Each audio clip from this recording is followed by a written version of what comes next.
Good morning, boys. How you doing? Good, mate. Morning. Good afternoon, mate. Afternoon by my Yeah, clock. well, yeah. Good morning for me, man. It's been a long day.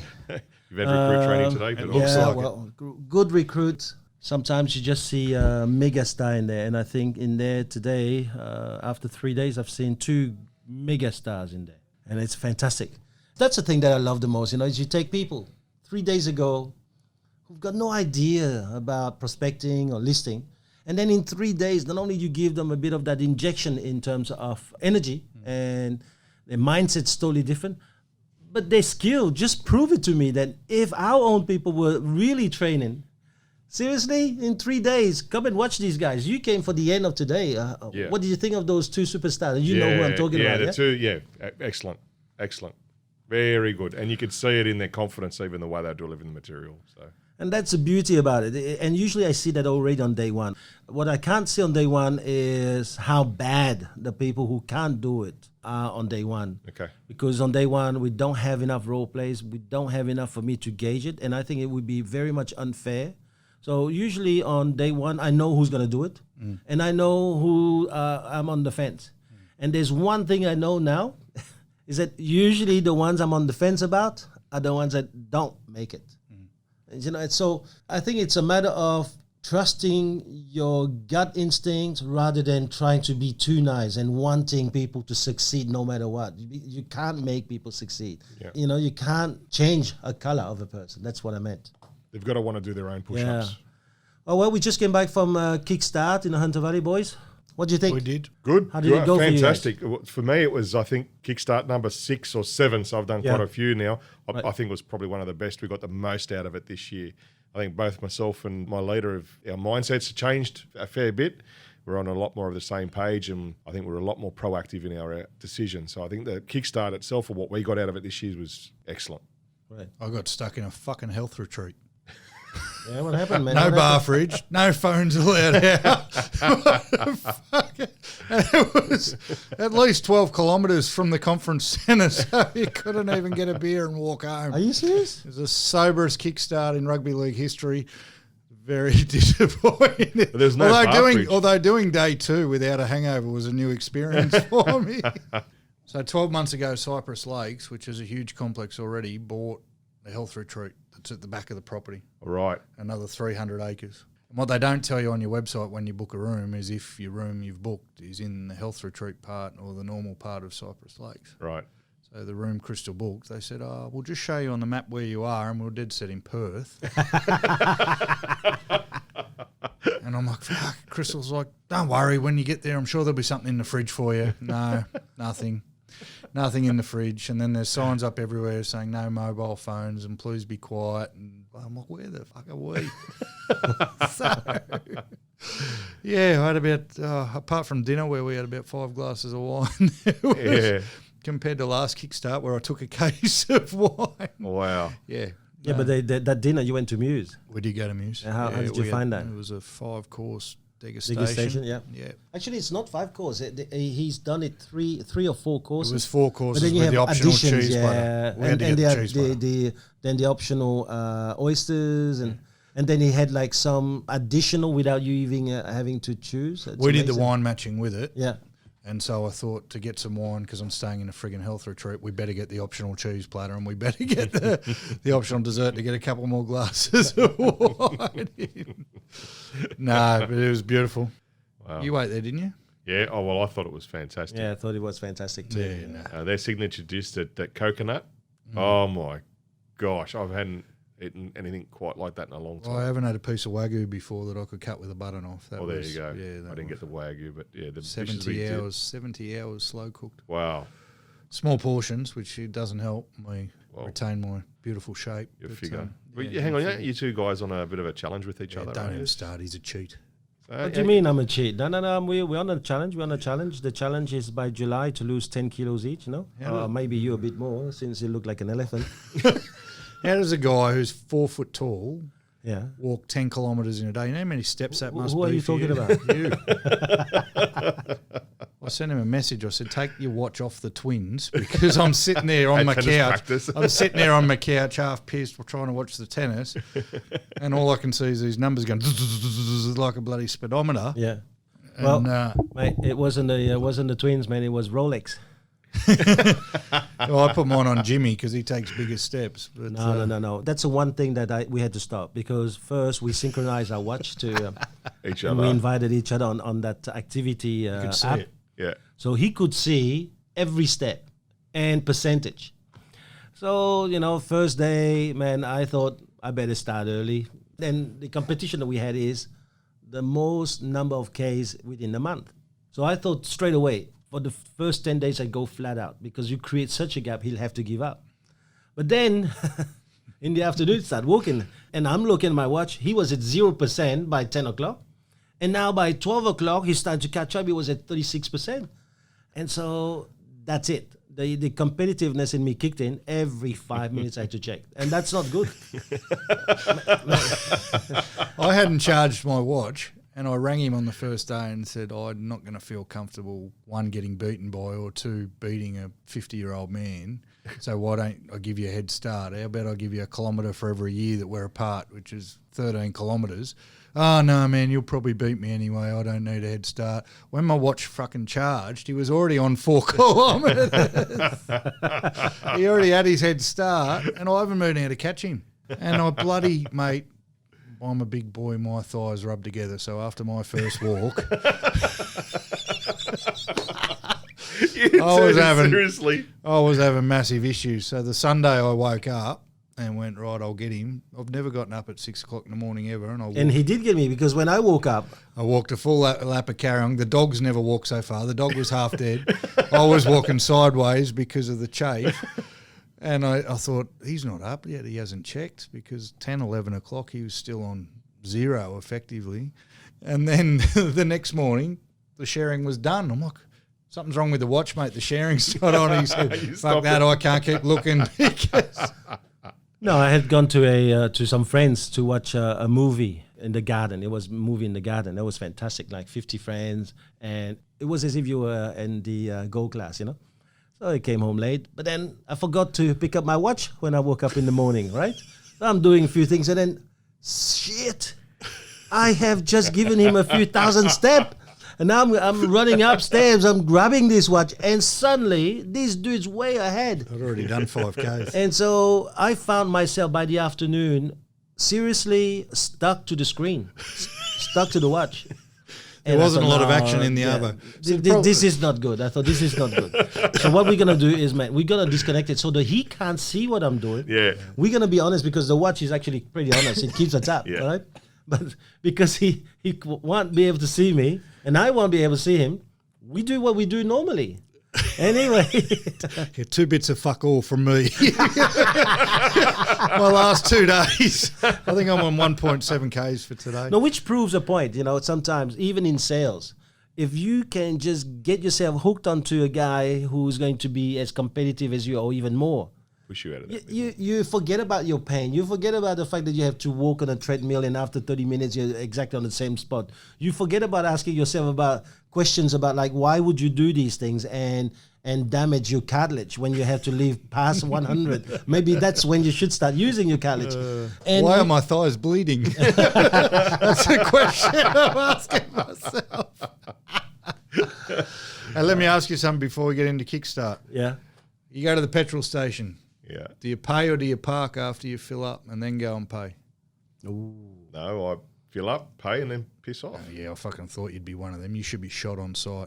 TL, someone's behind you waiting. You see them there. You fill up your car. You look at them, and then you walk in and pay, or do you park your car up? No, so they if can there's a fill up? spot where I can move, I move. If there's no spot, I'll run. Mate, I fill up. Yeah. If there's someone behind me, I park my car and then I go in and pay. And every time I get a wave, a thank you or whatever, I go, hopefully they do it for the next person. Twice, same service station, 2 weeks around. Today it was pissing down rain.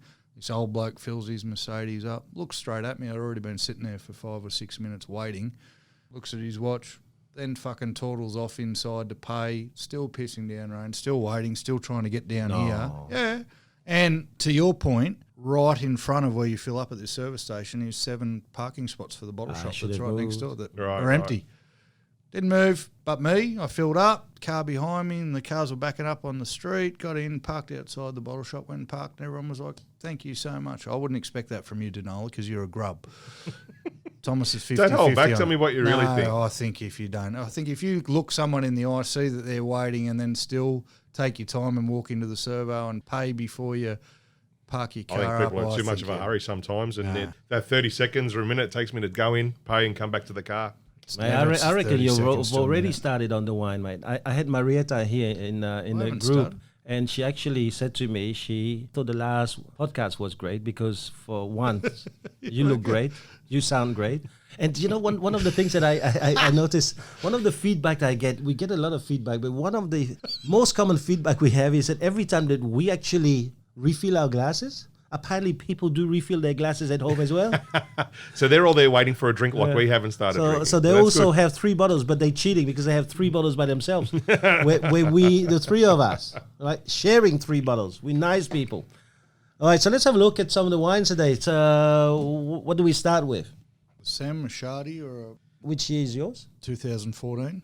Okay, well, we're going to start with my Scarborough, the Obsessive again. But this time, it's a Semillon. Oh, you brought the Sam. Not a Chardonnay, all right? So 2018, you want to start it, man? So we all know Scarborough. We all have heard the podcast with Jeremy. Now, I can't believe you obviously, paid. Semillon, the grape from the Hunter region. Have a look at that color. Nice, clear. I'm a new adopter Semillon, of the are you? Semillon. Yeah. The last few we've had, and it was obviously Scarborough's is nice. The other one we had from Ernest Hill, that delicious. I know you guys are Right, impressed come with on, it. boys, let's try it. Cheers. Cheers, mate. Cheers, man. Oh, That's nice.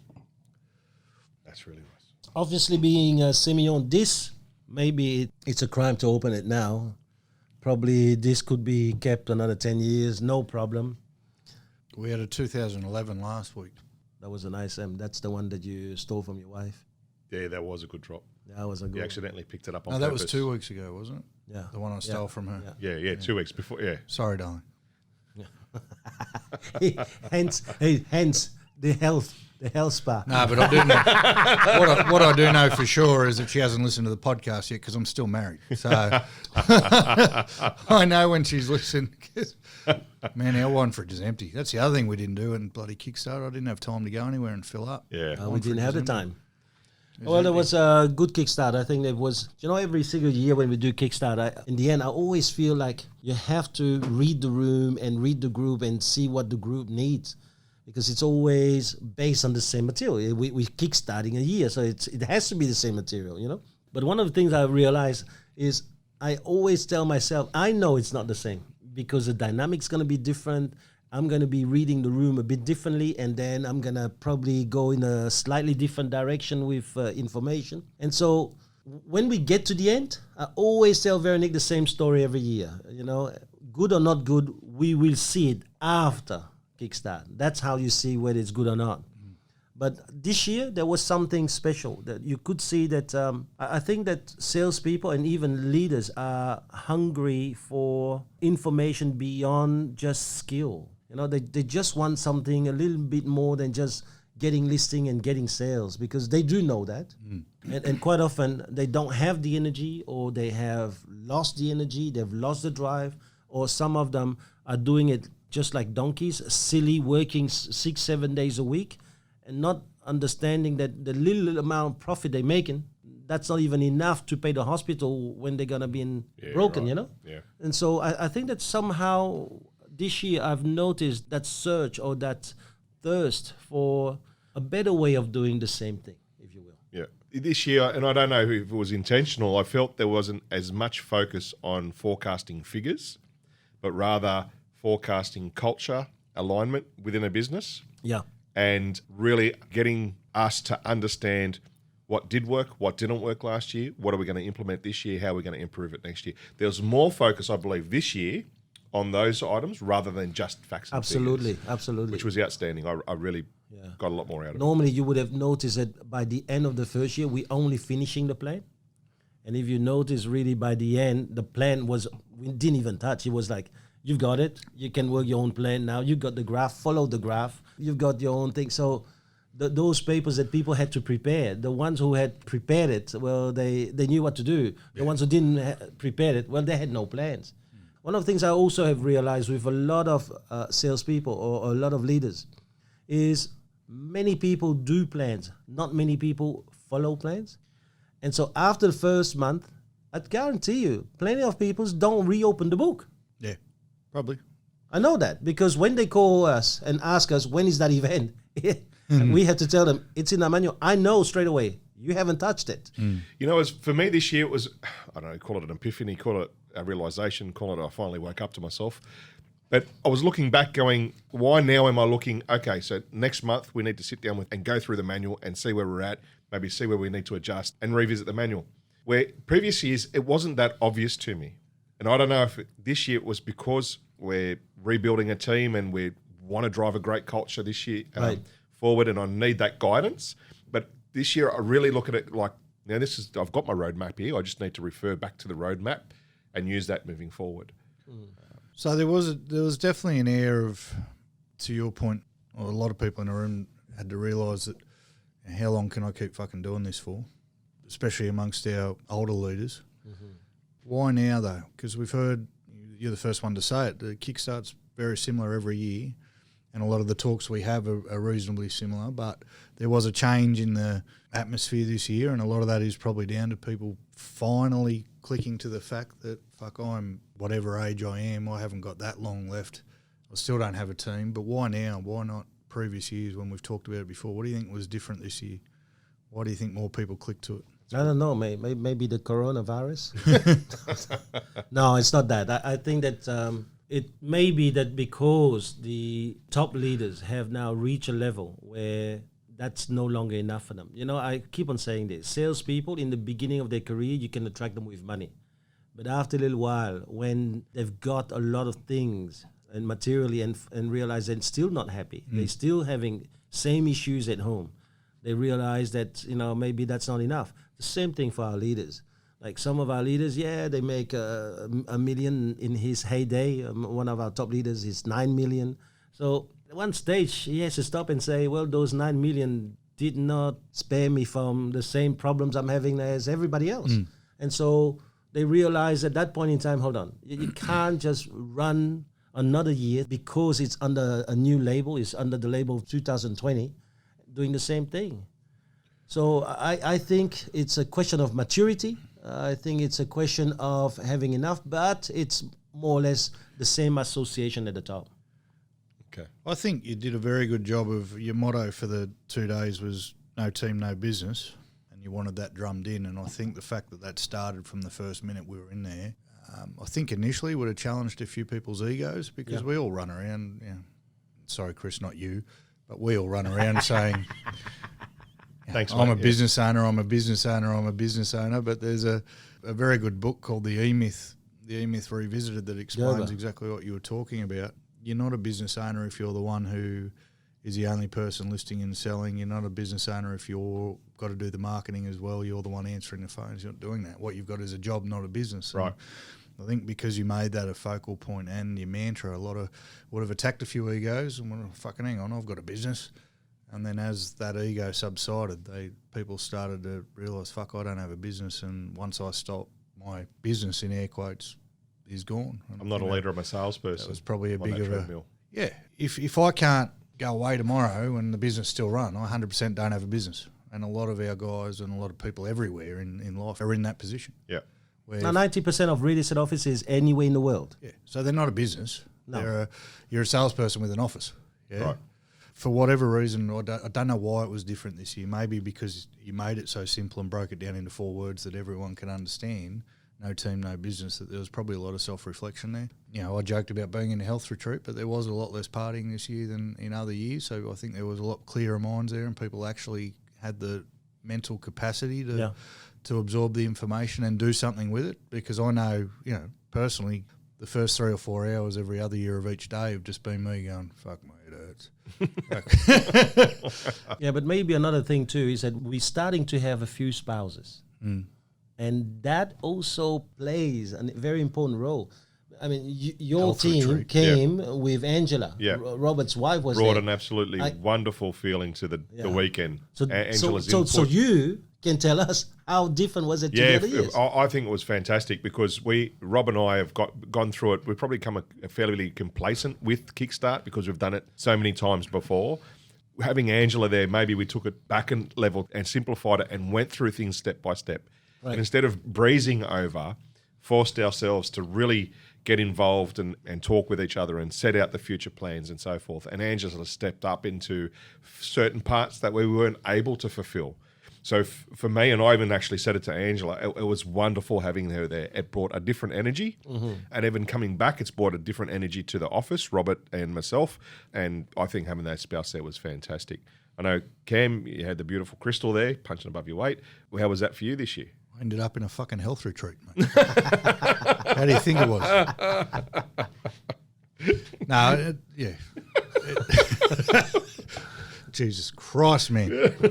It brings a different level of accountability, and for me personally, it was very nice for someone else to know the material so that it's not all on my back, and when it doesn't happen, there's someone else to go, well, let's go back to the manual and work out what steps we're missing, because we haven't had that in the past. So none of the concerns that could have come out of Crystal being there arose, which was great. And, Chad was just as happy as I was to involve her in all the conversations. And because of the restructuring we've had in the office around her role as well, it's already paying dividends because she's got a clearer picture of what it is exactly we're trying to achieve. Yeah. It alleviates you having to remember all the little bits and pieces you need to implement along the way. If you can share that burden, I know you've got Chad as well, but if you can share that burden along with Crystal, that's where I found Angela to be helpful. The little things that we weren't doing, some of it were most important, where it would help drive culture. I'm not a systems guy. I'm not a processes guy. I sort of fly by the seat of my pants a lot of the time, and I'm quite successful at doing that. I can do that. But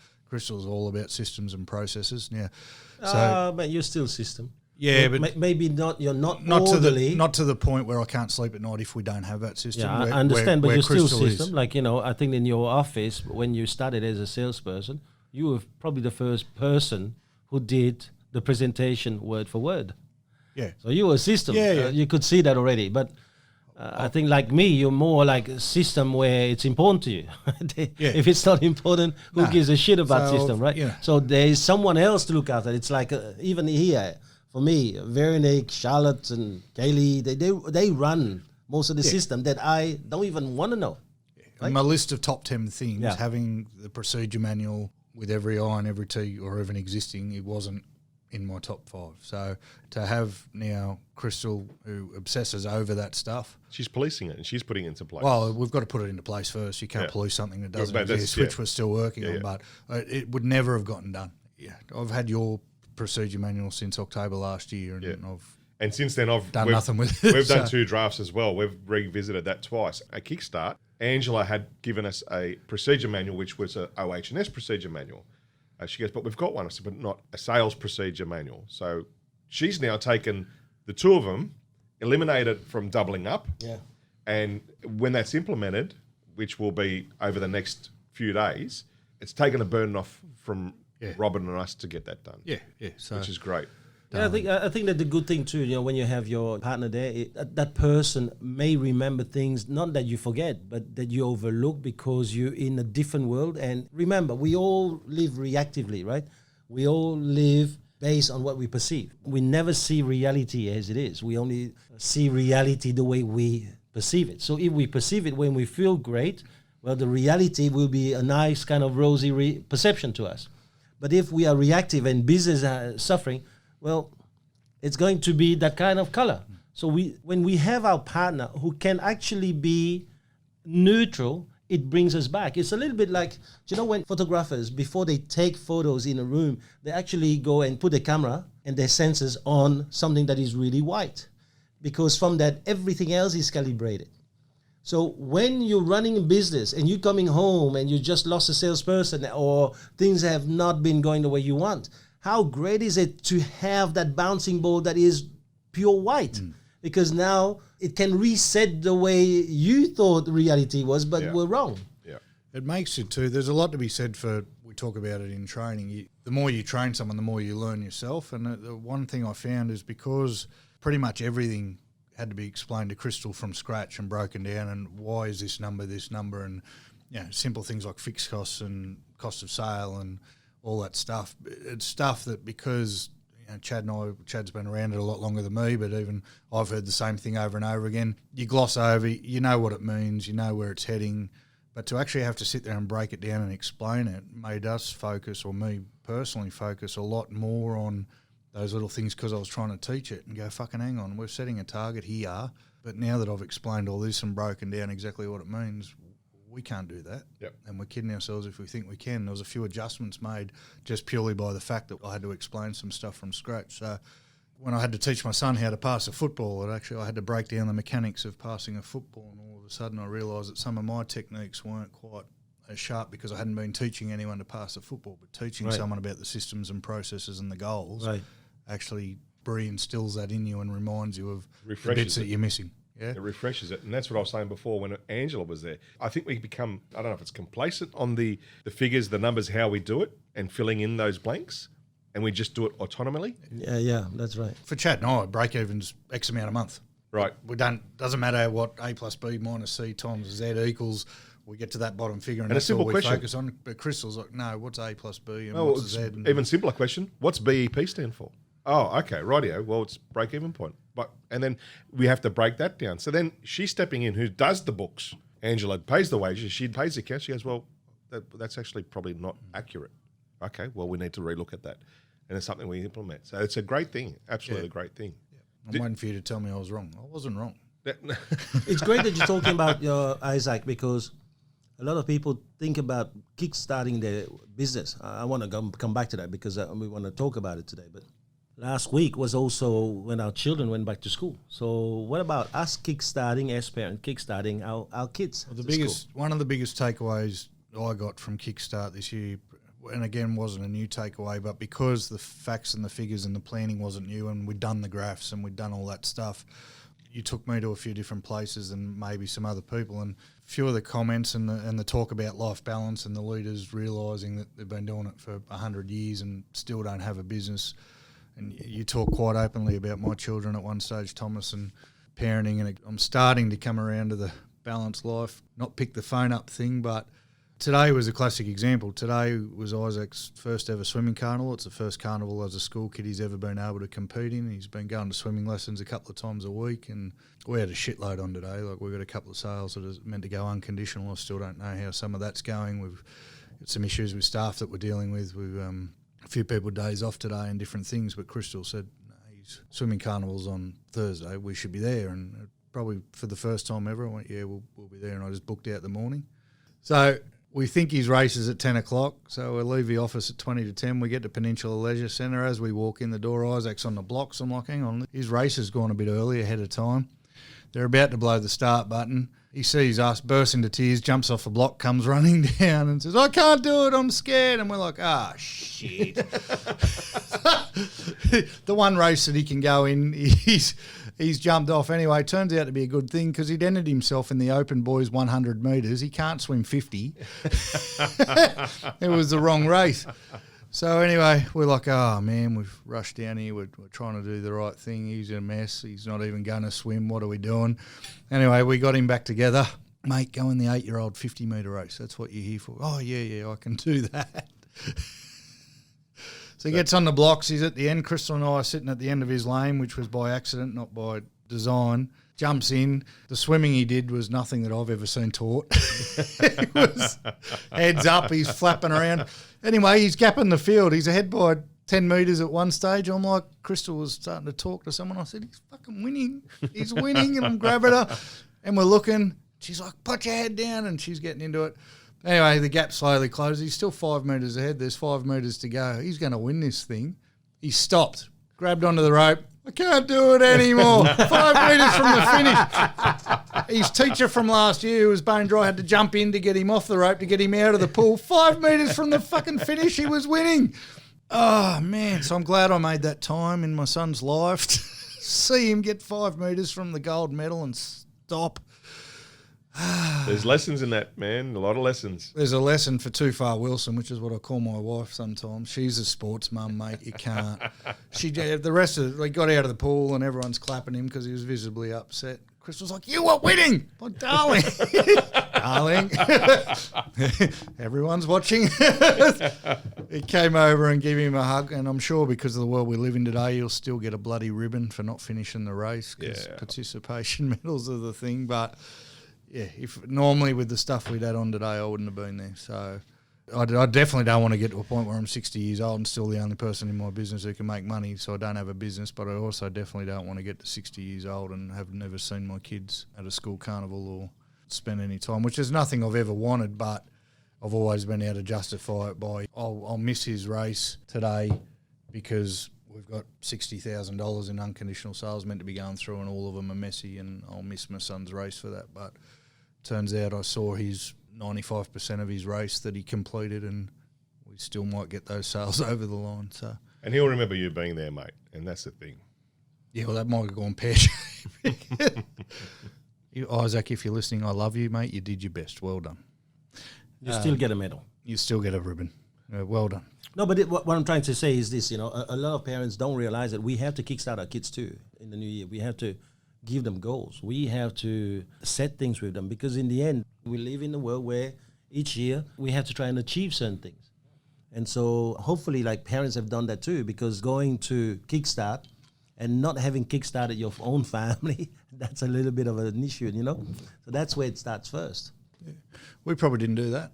I know Crystal did some goal setting with Isaac earlier in the year, and he said, I want to get better at maths. I said, okay, how are we going to know if you get better at maths? He goes, I want to do better in the tests. Okay, what sort of score do you want to get in the tests? 10 out of 4. You need some work on maths. So he picked the right goal. I'll get off topic for a little bit, but he's the only classroom in the whole school, no air conditioning. You know what? I don't mind it. Get a bit of adversity into you. Yeah, I think... Learn under tougher conditions. It helps to have a comfortable learning environment, but by the same token, I think we're becoming a nanny state. This is probably ready for another podcast for another time. The first thing I thought of was, we've got to get some air conditioning for the school. I thought as a business, hey, what can we do? We've got to get them air conditioning. And I thought, you know what? Our office air conditioning broke 2 weeks before Christmas, and everyone remembers how hot that was. We're having 45-degree days, no air conditioning. We still had to work. Yep. So you know what? I thought, you can go without air conditioning for a little while, mate. You'll be fine. You're paying $150,000 a quarter in school fees, so you want bloody air conditioning for that type of money. I want 3 machines, even 2 break down, the other one's still going. No, so I have done all that, and so this is why I say, Kickstart is so important. When you're a business leader, you have to start the year by knowing, all right, what am I doing? And I think there are 2 things that I truly believe that a business leader should really have. 1 is a team, but 2, that is a business. That means that it's a team that allows you to have time to do other things than just work. So for me, really, a real business owner should get to a level where they're only working 1 or 2 days a week. And really, the business should really run without the input of a leader.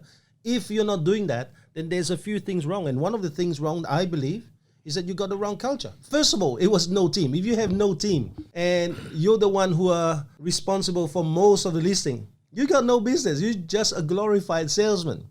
But I truly believe that we need to have a culture. You need to have a set of rules and conduct by which the entire team lives by. It was interesting to say that the first thing that you said required to create that culture is a procedure manual. Yeah. It's the very, very first thing. Looking back in what we've done in the past and having to implement one of our very own, and not one that we've ripped off another office that we had sitting there, one of our very own, you can see now where you are actually creating those rules and creating those guidelines for everyone to abide by, not just by the people that you employ, and you stated this as well, one set of rules for everybody. Yeah. And I think that's, for us, the first part of the roadmap is to implement that and get that going. Before we have more staff come in, as soon as they come in, we go, here you go, read this. Yes, I mean, listen, we're all driving. I'm sure we all have passed the same test. We're all driving on the same side of the road, at least in Australia. We all, stop at the red light, hopefully. Right? That's the culture of the road. Yep. There has to be a culture in the business. That will create the opportunity to run teams. Because if you don't have that, there's no way you have team. All you do is you're a prisoner to a 400-pound gorilla, because the 400-pound will dictate the culture that you have to live by. Right. The 400-pound will break and destroy whatever culture you have. The 400-pound will actually destroy any newcomers, because the faster the newcomers are gone, the faster the 400-pound gorilla will be by himself, and then therefore you now have to play by his rule. Yeah. The procedure manual, though, being there doesn't take away from the responsibility of the leader. We talked a lot about culture last week, so we don't need to go back over the whole thing. No, but yeah. if anyone's thinking now that you've said that it starts with the procedure manual, that they can just write the bloody procedure manual and forget there it is. No, and absolutely. forget about it. So it's That's why sort he of said it start, man. He never said it is. Totally dependent what on comes it. first, the chicken or the egg, though? First, you have to have, as a leader, your values set and know what standard you are trying to uphold and live those standards. Then you need a book that represents that for everyone else to follow. I don't believe the book comes before the... No, I personally believe that the book has to come before. Because if you're waiting for a leader and every leader is to really live the right values, man, we'll never have a business. And have a look at some of the biggest business in the world. Have a look at some of the biggest country and governments. Are you telling me that the leaders are really living the values that they have in their anthems? They are living by their real personal values? Come on. Yeah. So I think you have to have something that really sets the rules. And then you have to really, as a leader, you have to force yourself to abide by these rules without breaking them. So we've got this procedure manual now. I was thinking about this since Kickstart when we're about to implement it. So myself and my leader, we've gone through it and we understand it, and we're about to issue it to the new people that are starting over the next couple of weeks. I was thinking, should we be giving this to maybe someone outside the office, maybe even within our organisation, to have a look at the procedure manual, maybe to find weaknesses or areas that we can improve within that procedure manual? Or is that something we just need to rectify with time as those issues come up? Crystal visited Peninsula on Wednesday and came back and said, "Oh, we're screwed." She said, "I know I'm keen, but even it's gonna take me months and months and months to implement. Like, their procedure manuals are so thorough and so to a standard." There was a couple of things that Michelle from Peninsula picked up in our stuff that they hadn't covered, and vice versa. If, for example, I took my procedure home, if Crystal wasn't in the business, right, and I said, "I need you to look over this and see what bits were missing," if she's not in the business, she's not going to know. Yeah. So probably with other officers. I personally, I have no problem if you want to show it to somebody, but if you're really fair income, you can go through the procedure and go, all right, that's how we run our show. These are the values we espouse. Okay. And as you go, all you do is you're actually going to start closing loopholes.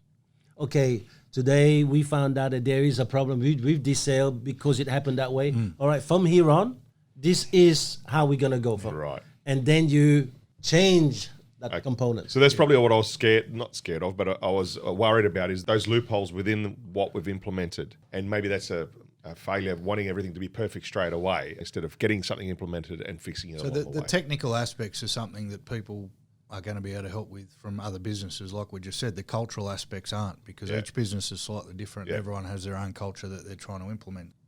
I think that really, in the end, people who are going to put these procedure manuals really need to consult with their leadership, because I think that it is so important that the leadership lives by it. You know, I look at businesses that are revolving doors, mate. They either have no procedure manuals, or they have procedure manuals that the leader is the first offender, Right. or the worst offender. I mean, every business has got a culture. Whether it's a good culture or bad culture, a culture of vultures, a shit culture, a perfectionist culture, every business has a culture. Right. So the problem is when the leader doesn't live the culture. Yeah. So I think that when you put up that procedure manual, you're going to have a look. If we can't turn up, for example, in the morning to the office before 10, don't freaking write in the thing, everyone should be at the office at 9. Yeah. You should write, everyone should be at the office on time, you know? So remove the time, because at least you remove the problem for yourself. Yeah, right. That's good. The other thing I was looking at in that book was constantly recruiting. Yeah. Constantly. I believe that's probably something we fail to do in the last couple of years, Yeah. where we couldn't create that team. So when someone leaves that's making a decent income for the office, you're not feeling as bad. So why do you think small business owners don't understand the importance or don't even value the importance of never-ending recruiting? $5,000 a month. Is that That's it what you costs? pay someone. Right. That's why people don't value never-ending recruiting and always putting staff on. I've been in that position myself. Because it costs $5,000 a month. Because to change your mindset from looking at the bank account going, I can't pay someone $5,000 a month at the moment, to I need to pay someone $5,000 a month at the moment to fill the bank account. It's Mindset. It's a whole rewiring for a lot of people, and a lot of what I used to call logical thinking. Logically, if you're struggling for funds, you don't put more people on, because how are you going to pay them? If the salesperson you're about to have is a Darren Butcher, Yeah. would you worry about the 5,000? No. Oh, okay. So if it was a Abdullah Chudari, would you worry about the 5,000? Would not hire the bloke, so it's all right. No. No, so you wouldn't worry. So the question that we have is, do we have the know-how to get a brand new it to perform at that level as fast as we can? Yeah. So the onus is still on us. It is not the 5,000. It is, are we going to waste the 5,000 because we don't know how to make that machine go to work from day one?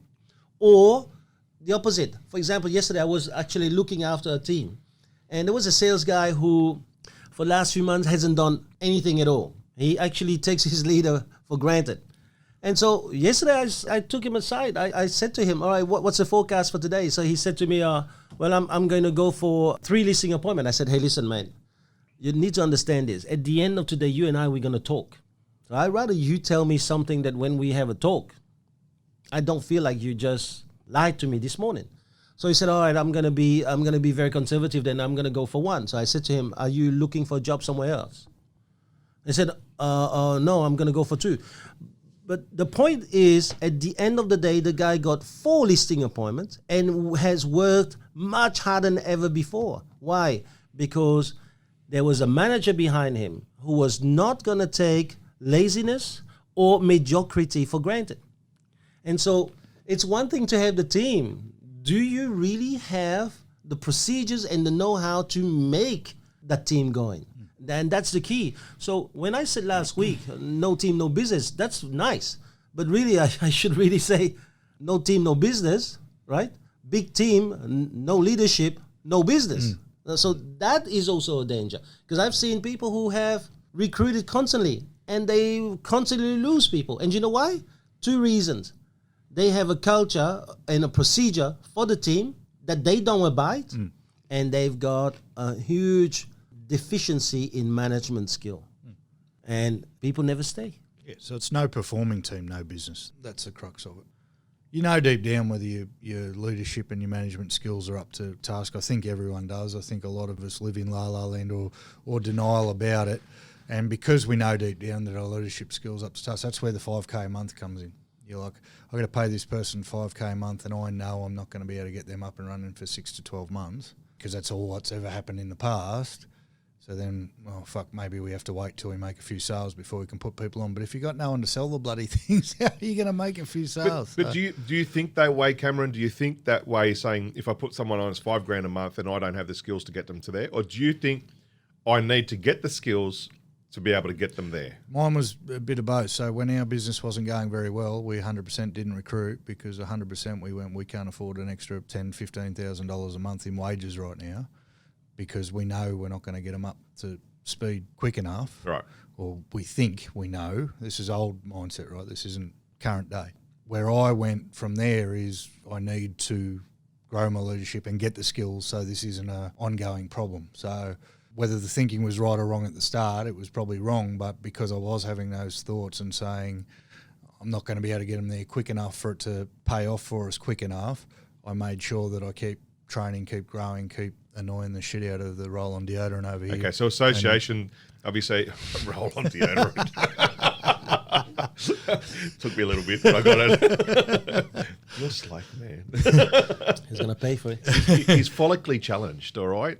So, I got to give credit to that for Mario Fennick. We're in the South box for a game against the Roosters one day. yeah. And we know how Thomas loves a cuddle and a bit of man love. Well, Mario come up, hugged him, kissed him, might have even given him a lick on the ear and said, "Mate, head like a roll on deodorant, get him." He thought it was Sterling Moss. So what I was coming back is with that leadership that you knew, was it a skill thing? Was it a mindset thing? Was it an association thing? Where did you improve? Because your leadership obviously has improved. There's a lack. Well, was it a mindset thing? Was it a skill thing? Was it all of the above at the time? Yep. There's a lot of lack of knowledge. So obviously, from a leadership standpoint, I shouldn't have been thinking that way to begin with, but I didn't understand till I sat down with TL one day and we did some spreadsheets and he showed me what 5 salespeople looks like versus what 1 salesperson looks like, even with the costs involved and all that stuff. Until I actually saw that and understood that was the day my mindset changed, because up until that point I couldn't compute that spending more money right now when you don't have money makes any sense. So I guess, yes, the association, because if he hadn't showed me that, I'd probably still be thinking that way. And he'd been saying it for a long time, but sometimes people are visual learners. Everyone sort of picks things up in different ways. He'd been telling us to hire and recruit and recruit and recruit. And you idiots, you need a team and you need to recruit. It wasn't until I saw the spreadsheet where I went, yeah, right. Okay. So I guess the answer to your question is all of the above. But what did I do to grow myself? I looked at the spreadsheet and went, now that makes sense to me. Let's go and do it. Okay, and then I did it. Was there a point where you put your hand up and said that? Was there a point where you put your hand up and said, what do I do to grow? Or did Thomas come and grab you by the scruff of the neck and say, you idiot, do it this way? I'm pretty sure it got to that point. He called me and Chad and said, we're having a meeting and we're going through the spreadsheet. Or I called him and said, can we go through the spreadsheet with you? It was pretty much you're not hearing me, you're not picking up what I'm putting down. And at the time that was happening, business was not in a good place. The thought of spending that money was gut-wrenching. Daunting, make you ill. Absolutely, yeah. Enough to make a bloke drink. Like you need any help with that. But anyway. The point was, am I a business owner and do I want a business and do I want to work for the rest of my life? I want to be a business owner. Still to this very day, I'm not a business owner. Predominantly, you would still say I'm a salesperson with a fancy title. I don't want to be that. Yeah, yeah. I want to go to swimming carnivals and soccer matches and whatever they may do. Stupid game, but dance recitals. So there was no, I need to grow. It's, do you actually want to run a business? Do you actually want a business? I'm not very good with goals, but one thing I know is my whole aim in life is get to a point where I can work by choice and not necessity. Yeah, right, okay. That's why I seek out the spreadsheet so it can make sense to me. You've got to be able to explain to me how hiring 5 people at the moment makes any sense whatsoever. I've had the business for 2.5 years. So I'm not too fucking egotistical to say I don't know everything or anything. Got to learn. So if you don't know it, ask. Good. Pour the wine. Pour the wine. So this one's hot on the heels of Daniel Montez bringing in the Bogan for me last week. That was a bloody beautiful Shiraz, that. I like that. This is a happy accident, this one. I went shopping today and I've got to grab a bottle, and I went to my favourite seller that does the boutique wines. And I went down to the bottom, which is normally where you go for the cheap stuff. But this one is a Californian Chardonnay, a 2014 variety, and it's called the Fat Bastard after you, Chriso. Okay, Slim, tell us more. Tell us more. Well, Thomas is the one who introduced me to American wines of any type. It was the first time I had one was with him. This is from the Monterey region on the central coast of California, where the ample sunshine is tempered by the Pacific Ocean. So it's meant to be reading the bloody label. Yeah, I am reading the label. I haven't had time to research the Monterey region in California. I'm sorry. I'm sure you did today. Read the line under Fat Bastard. Remarkably full-bodied Californian Chardonnay from 2014. That's clever. So it was worth it for the name alone, and by happy accident to 2014, which means it should be bloody good, and it was Californian, and if it's anything to go by the Californian wines that Thomas has shared on occasion, we could be in for something good. California is a very dry climate. It's a lot of desert and stuff, so obviously the Hunter Valley is a pretty dry climate most of the time as well, and produces good Chardonnay, so obviously the Chardonnay that's grapes. An amazing thing, California, it took a genius to come back and take on the challenge of growing vines over there, where people said it's impossible. How do you grow wine in the desert? Yeah. It's just crazy. Crazy. So we'll pour the Fat Bastard while 3 fat bastards sit around and taste it.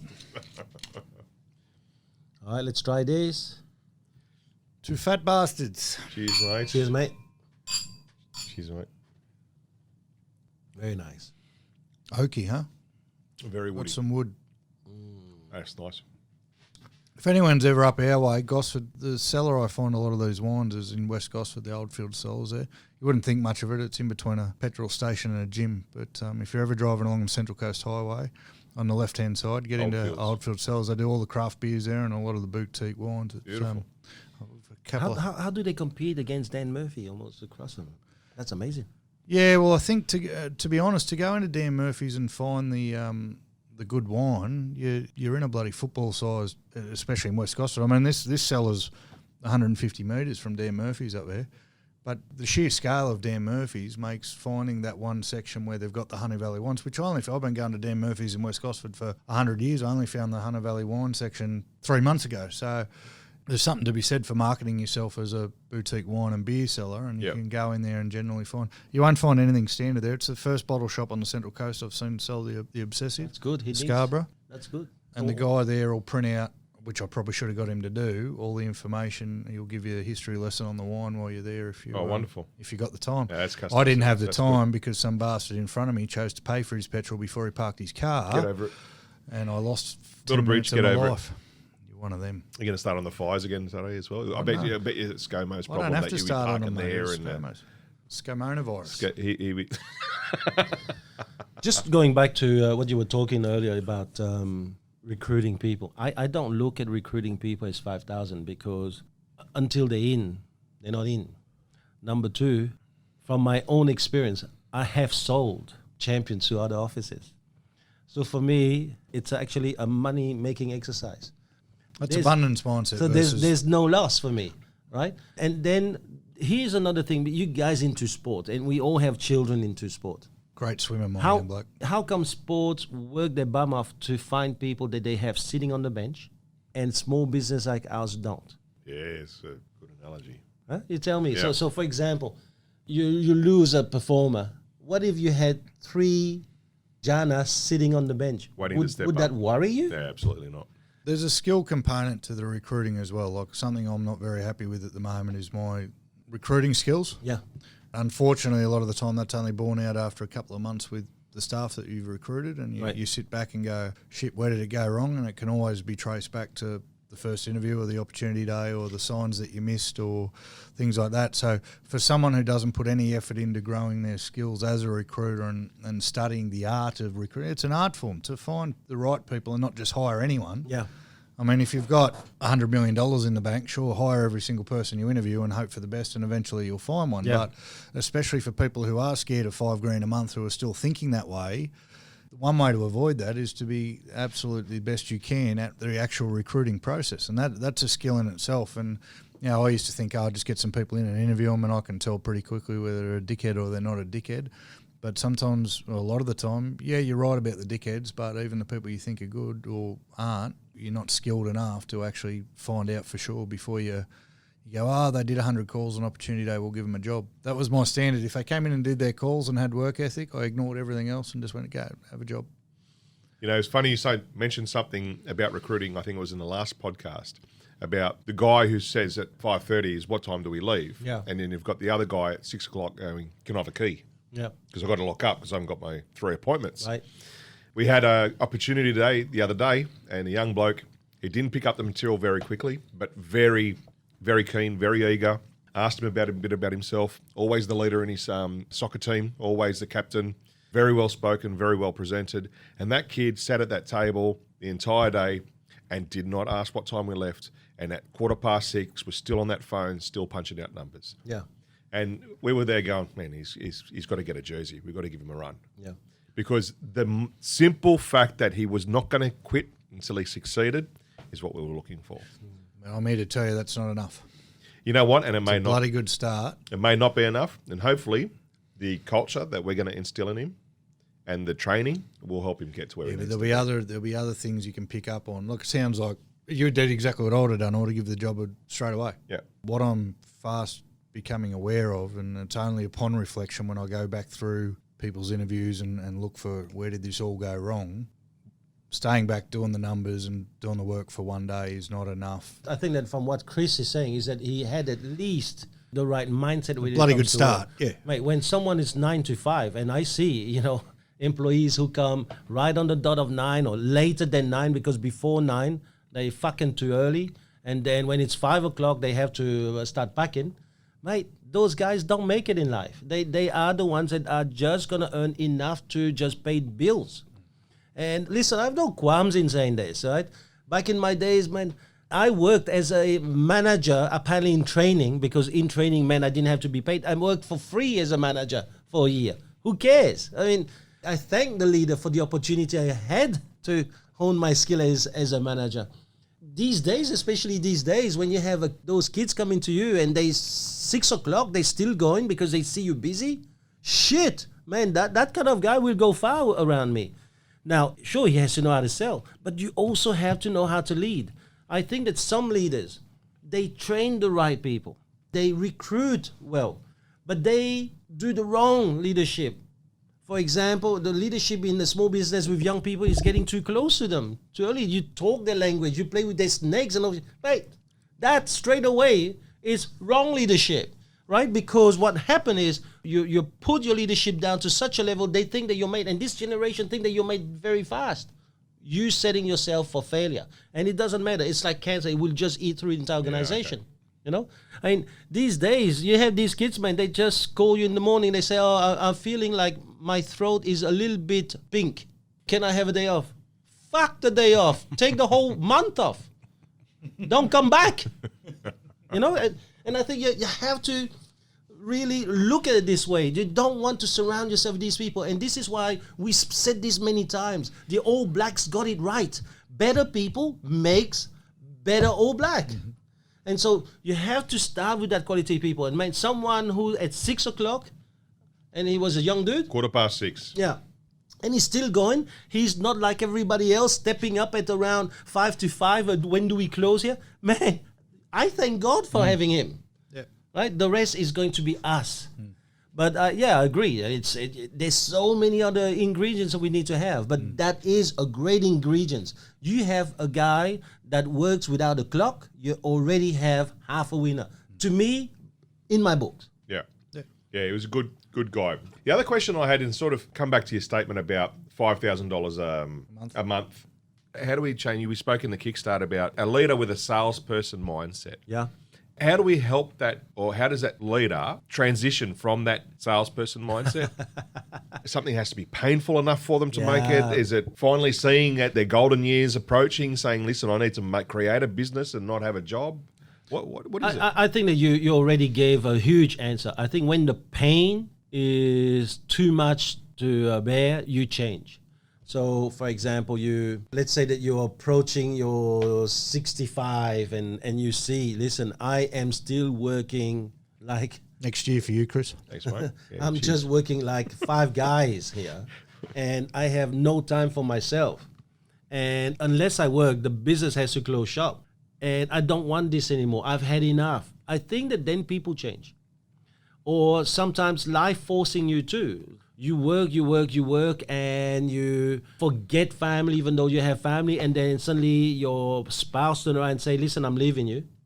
Or your child says, you know what, Dad, I will never work as hard as you, and I hate the field you're in because I have never seen you around me.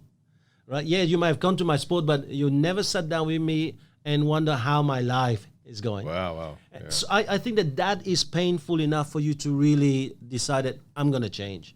The other thing I think too is association. You hang around people and then you see what they do with their children and you see how they can still work hard. Yeah, okay, and they still make a good living. And then they have children who are around them who on days off want to be around them. Then you decide. So that's association. Now, if you go around association where you're drinking on the weekends, you're drinking when you have free time, and you have no problem with working hard, and then when you go home drunk, well, you're happy with that, you become that. Then you put up with this. Yeah. So I think it's pain. I think it's life pushing you. So they need to be ready for that transition. They need to make that. Yeah, they have to be willing. It's I think trusting they lack the process vision. too, They mate. lack Yeah, vision. it's the vision. I was going to say, Well, there's a lack of knowledge about it. There's a lack of, in my instance, I don't think the fear to recruit for $5,000 a month, I don't think that's salesperson mentality. I had to shift from, I had this conversation with someone on the phone just before I walked into the office. He said, how did you find the transition from going from a salesperson to a business owner? I said, well, I didn't. Because I didn't transition for at least a year. And Darren Kernow, if he's listening, fuck, I made that bloke's life hard because I hired him to make some money out of Carryong but wouldn't let him talk to anyone that I'd spoken to, which had been the whole friggin' suburb for the previous 4 years. And that's salesperson mentality as a leader. And the not recruiting thing is sometimes it's forgetting what you're actually in business for. What are we here to do? Yeah, right. Are we here for a job or are we here to put your feet up?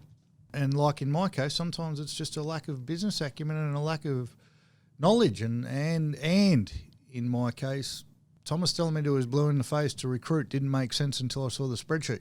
So words and lack of vision, as Thomas just said, I couldn't quite get it. The dumb part is, especially in TL's case, I've done everything else he's ever told me to do and it's worked out all right. So why I stopped then, maybe that's the first time he challenged my bank account. Maybe that's the first time he challenged me Your with bank something account or where- Crystal's bank account? Our bank account, right? Maybe that's the first time he told me to do something where I'm sitting here with the banking app open Hidden going, players. I don't have that money, right?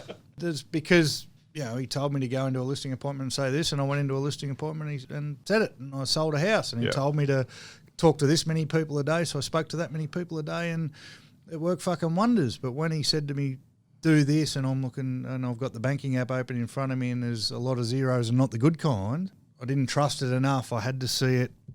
Show me that fucking spreadsheet where this makes sense. Give me the scientific proof. It's climate change, bro. Climate change exists, but show me on a spreadsheet, right? But Cam, we learn different. Different people learn differently, right? I learn by doing. Let me ask you this. Sorry. Yeah, go for it, man. Put yourself as a business owner. Yeah. You got next to no money in the bank, and It's someone's bloody scary. No, and someone says to you, to change the fact that you have no money in the bank, you need to spend an extra $20,000 a month. What do you do, Chris? First and foremost, I'm going to say, where can I get the money? Where can I get the money, or how can I make that money? There you go, and Cam's fucking drunk. What's he thinking? And that's the fear that's real, and whether it's justified or not, that's where a lot of people's mindsets are stuck. And I had to change mine, and did change mine once I saw it. So a lot of people are in that instance, mate. A lot of our business owners have been working that long. The first thing out of their mouth, we spent 2 days learning how we need a team of a minimum of 4 salespeople. Minimum, all right? That's 20 grand a month. And I guarantee you there were still people in that room going, fucking another 20 grand a month, fuck. Yeah. Because they don't understand that 20 grand a month turning into 100 grand a month. I'm with you. It's fear-based thinking. I don't think that's salesperson's thinking. That's fear-based thinking. That's like lack. you said before, lack. Yeah. It's lack. And the simple fact is, and I think I've used this quote on this podcast before, if I'm relying on $5,000 to save me from oblivion, I'm in a world of shit anyway. So you may as well fucking spend it. Like, there's no good saving No, it. but they're making wrong assumptions, right? They're making assumptions that I'm going to have the 4 and I'm going to run them the same way I used to run everybody else. That's why they lose. So, but to go back to what you were saying in terms of numbers, when you had that click, when you saw those numbers, you had that click, it's only a business mind of a leader. You still have to have the leadership. I backed myself to grow into that space. I'll say openly, and I know my staff will probably hear this, but I think I made a mistake before Christmas putting so many people on at once. No, I don't think it was a mistake. I think that you played with too many snakes. From a leadership standpoint. No, but what I mean is I don't think my leadership was up to 6 different personalities coming into the office at once. Okay. Yeah, that's what I mean. Good point. Yeah? Good point. Because that is a whole different ballgame. When you're used to working around 4 people and you've got to know those 4 people because they've been around you for 12 months and you're feeling pretty comfortable, to bring 6 new personalities into that office, which is what we did. But you did the right thing. From the leadership, there was some mistake, but you've learned. Have a look. The way you talk right now, it shows me already that you've learned from that, and you know that if you had to redo that, you had to go back. You wouldn't say no to the 6. No, you wouldn't no to the 6, but you probably would behave differently. Yeah, behave differently. I think, and I mean, you might correct me on this, I think you just did, but moving forward, my thoughts are just bring 2 on at a time and get them into the culture and get them into the standard. Then what's that process, though? What's that time frame? Is that a 6-week time frame where you can bring another 2? Is it 8? Is it 12 weeks? Probably a month. So may I ask you this? And that's probably Sir wrong. But Alex Ferguson, yes. back in the days he was training, should he only be training for 2 new guys on the bench at a time? Or does he have the ability to have, at Manchester United, 100 new recruits at a time? I'm not Alex Ferguson yet. So I what are you saying? understand- So what are you saying? Well, I don't think when Alex Ferguson was first starting out in coaching, he was putting on... Maybe I should try it and interview him, but I would say this. How do you improve the best? By going 2 at a time? Back in the days when you first started recruiting for a soccer player? Or by going all out and say, just put 100 in front of me, I'll pick? Do you think that's fair to the next 6 people that I whack on at once if I don't think I'm there yet to handle it all at once? Do you think it's fair to them? But I don't think that you should really run a business thinking, am I ready, am I not ready? I think that you did that Yeah. with the best intention at heart. Yes. So where's the problem? You want to make every post a winner. That's the But our problem. previous conversations about who you employed, looking back now, you now wouldn't employ some of those people straight away. We had this conversation. I went from fresh as a daisy in October to absolutely dead by December. Yeah. Because of the energy that it took. Vortex, and again, yeah. now that's going to be lessened because the first time you do anything, it takes a lot more energy. Absolutely. The first time you swim 50 metres, Isaac, it fucking hurts. The next time you swim it, it gets a little bit easier and easier energy-wise. So I'm sure it won't suck as much out of me as it did, and that'll improve. But what you don't want to do is just say out of that 6, there's 1, maybe 2 that could be champions or $500,000 performers. Yep. I don't want to go through burning too many of them before I work out how to handle 6 people at once. That's why, again, right mindset, wrong mindset, bring them on gradually, not too gradually, but gradually enough where they can be instilled into the culture, indoctrinated, whatever you want to call it, and then the next 2 can come and you can put all that effort into them as well. They were the thought. Yeah. So I understand the conversation we're having, and, Yeah, and yeah. you're making a lot of valid points. I'm not saying I'm right. No, some of my points are shit. So, but the thing is that we're here to stir ideas, boys. We're not here to just try and be right. So some ideas right, some ideas not. Some ideas may be right for the right person because it's the right time for them. Some ideas maybe not. You know, You can handle a room of 24 people. I cannot handle a room of 24 people yet. Yeah. You do your recruit training on a monthly, and I'm sure the first time you ever did it and tried to train a group of 40 people or whatever you did, it was tough. It went perfect. You're full of it. You know, So mate, it's just for me, maybe it's just recognising where I'm at. I mean, every time I bring someone else on, it's out of my comfort zone. So it's not about not going outside my comfort zone. Yeah. So what you're saying is that it's not the $5,000 that a recruit costs. No. It's a $5,000 that you will blow because you're not going to do If the I right fuck thing up. by the. Yeah. Yeah, I get it. That doesn't stop me recruit. The money, my mindset's changed on money completely in that Yeah, essence. because now you have money. In that sense. In that sense where I know that if I want to achieve any of my goals, I need a team under me. I can't have a team if I don't recruit. When all of us go just to Cypress Lakes, he has to go to a health spa resort fuck, with his mate. wife. yeah. Do you know that costs twice as much? Yeah, the wife booked it, she said. Yeah, sure. She said, I did. just look for the cheapest room in the whole joint, and that's That was still twice the price of that's where we were. got. Recruiting, you're going to get better naturally. It's with time, with repetition, like even weights or whatever it is. How many guys go, I did what Thomas said, and I put on my team of 5, and look, we're 3 months down the track, and 3 of them have left, and I still haven't made any money. I'm never putting... Okay, but is it the recruiting or is it their leadership? And something that I really enjoyed in Kickstart this year was a few of the role plays we did with different leaders about recruit above target, good attitude, below target, bad attitude, and so forth. I probably learnt more out of those role plays at Kickstart than I have in a lot of things. The people that I was paired with had the good leadership, had the teams behind them, so I could learn something. And the way they were dealing was fantastic. And just little word changes and little ways, instead of giving a suggestion, you ask for a suggestion, and just excellent. The growth of leadership within Kickstart, I think, was also very And that's a bit that I really like, it's that it's all about us. I don't care what leaders say about their team, their recruits. The more I've grown in this field, the less I'm blaming the recruits. Yeah. I've got recruits here who in 3 days can now outlist existing salespeople. As of today, they can outlist many salespeople from everywhere in Australia. Today, they haven't passed the exam yet. And here's my biggest sadness. Are they going to go on from here, or are they going to be destroyed by bad leadership? Because I truly believe that, if after 3 days you know how to ride a bicycle, you can actually fall off the bicycle after 3 months, right? After 3 months of riding, you have to be able to ride better than when you did it in 3 days. Of course. So why would a leader turn around and say, oh, well, she didn't make it? She didn't make it, or I didn't make it? Really, that's what it is. And so for me, when we did Kickstart, the onus is on leadership. The blame lies nowhere else. You gotta have to just take leadership by the horn and really improve yourself. There was a line that you used during Kickstart, and it was, a leader should be, look at you, look at you, look at you, not look at me, look at me, look at me. Yeah. And I wrote that down straight away. I thought, it's all about the person that you're leading. Yeah. Not about you. I thought that was a fantastic line. You've got a few lines from Kickstart. I want to quiz you on one because I put a question mark. When I put a question mark next to a line, it means I want to argue with you. There's lots of good ones, but the one you said, no goals equals quit when it gets too hard. Someone without goals will quit when it gets too hard. Passionate goals, meaningful goals, wasn't it? Yeah. I don't have goals. I've never worked off goals. Never quit when it's got too hard. But that's normal. Your wife's got them. Your wife's got a swimming pool. And you only have one goal. Keeping your wife happy. That's a huge goal.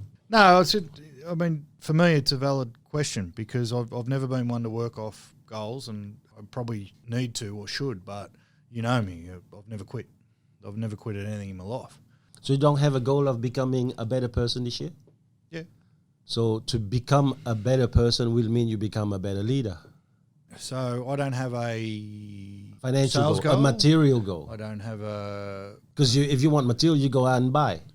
There's nothing that's going to stop me knocking on doors or trying to produce as a salesperson. But I don't have a vision board full of things that I want to achieve. Yeah. So obviously having a goal would help stop you quitting when it gets too hard. In my opinion, I don't think that the fact that you don't have a goal means as soon as times get tough, you're going to stop. Some people will. Some people will. Some will. I don't think it's a hard and fast rule for everybody. So you're saying you don't have a vision board. Your vision board's in your mind. You know what you want to achieve this year. You want to grow your team. You want to become a better leader. He wants a swimming pool. He wants to keep his wife happy. And he just wants to make sure that his children are going to really feel his presence as a much better I have father. lots of things. So don't tell me you don't have goals. All of those are attached to what you're doing. And you want to give yourself a nice life. That doesn't mean that you have to do 70,000 sales or 683 sales for the year. No. I've already done that. But you know roughly already, there is a level that I want in my bank account so that I can do these things. Yeah? And I think that in itself, that is a goal. So if that's the description of goal, isn't it impossible for anyone to not have a goal? Because everyone has somewhere that they want to be. Some people have got the only goals of surviving. Isn't that a goal? Should they be didn't have something- that goal of surviving. If they quit when it gets too hard, they No, don't man. survive. No. What I mean by that, there are people, and I'm not here to knock them down, but there are people who just want to live to pay bills. They're surviving. They have their 2 weeks holiday in a caravan park somewhere. They have their Christmas with the family and New Year, like maybe in a little camping tent. They're happy. It's okay, they still their goals, but it's not meaningful enough to go through the shit that a business will give you. I think that to go through the shit that a business can give you with losing staff, with having to restart, with losing money, with trying to stay afloat, those are big stuff, man. They sometimes keep you awake. I still remember times when I didn't know how I was going to pay my staff the following month. You don't sleep. You race against the clock to sell a house. What stays is the fact that I wanted to have a franchise where people, whether they are receptionists, salespeople, or leader, or the spouse of the leader or the manager, are growing not only financially but also spiritually or mentally. And that was my goal. Then I can create a very different kind of network. We want to become better people. We want to really grow. Yeah, okay, this Wine and Wisdom here, we have a lot of fun. We do a lot of shit. We actually grow because we're sharing great ideas that we brainstorm together. But deep down, when we go out to work, our heart is very different. The goal that we have is very different. Now, not talking shit here, but your goal, even in running your business, is about making sure that your own people in your team are having a better life by being around you. That in itself is a goal, isn't it? Yeah. Yeah. I'll let you off the hook then. You've got... So hang on, you boys have just agreed, right? No. Man, we all agree.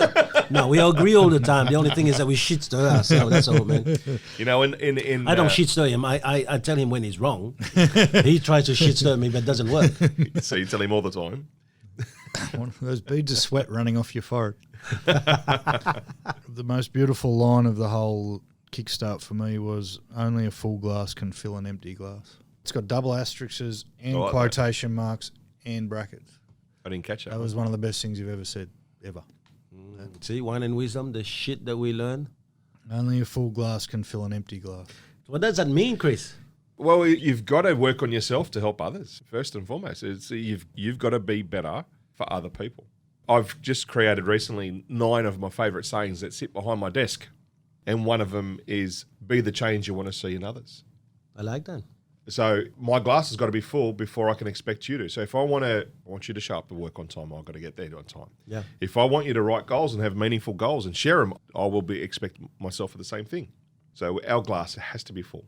But I think more importantly, look at it another way, that there's a coach called Coach John Wooden, very, very famous basketball coach, took a number of teams from nothing to victories. And his line is, it's when you realise that you know it all, that you're ready to get better. So having a full glass that says, is my glass full enough to teach others? Yes, it is, but that means that I'm accepting more of improvement of my own self. Yeah, I think that when I was saying that, it was more or less in the context of self.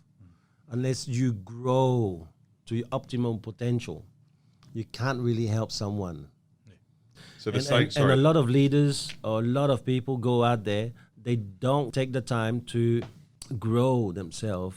And I'm not talking about religion here. I'm talking about just their own self, knowing about their strengths, weaknesses, what makes them tick, why they're here, how they're going to make this place a better place. Unless it is, maybe not necessarily full as a word full, but as filled as it can be, how do you ever share that with somebody else? Yeah. It's a perfect metaphor. I absolutely loved it. It's a good saying. Things don't work around winners. Winners work around things. I remember that line too. Love it. I also missed that one. I missed that one. I missed that one too. Yeah. Were you there?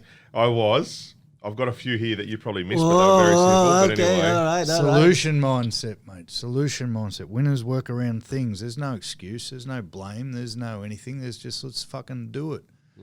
And that's got to start at the top. That's got to start with leadership. That starts with not blaming your staff. That starts with not blaming external factors for, the wind blew west today, so I couldn't do this, and tomorrow it blows east, so it's the wind's fault again. So repeat it again. Things don't work around winners. Winners work around things. I like it.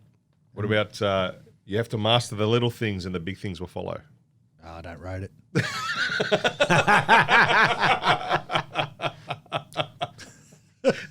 You're fucking full of shit. You're full of shit. You don't remember it. You don't rate it. It's not there. He's If it's not in the book, if it's not in the book, I don't rate it. No, and the other one I loved was, well, from a leadership standpoint and a management standpoint, too, actually. Stop trying to motivate people and spend more time finding motivated people. And then how do I get everyone to be a $500,000 performer, ?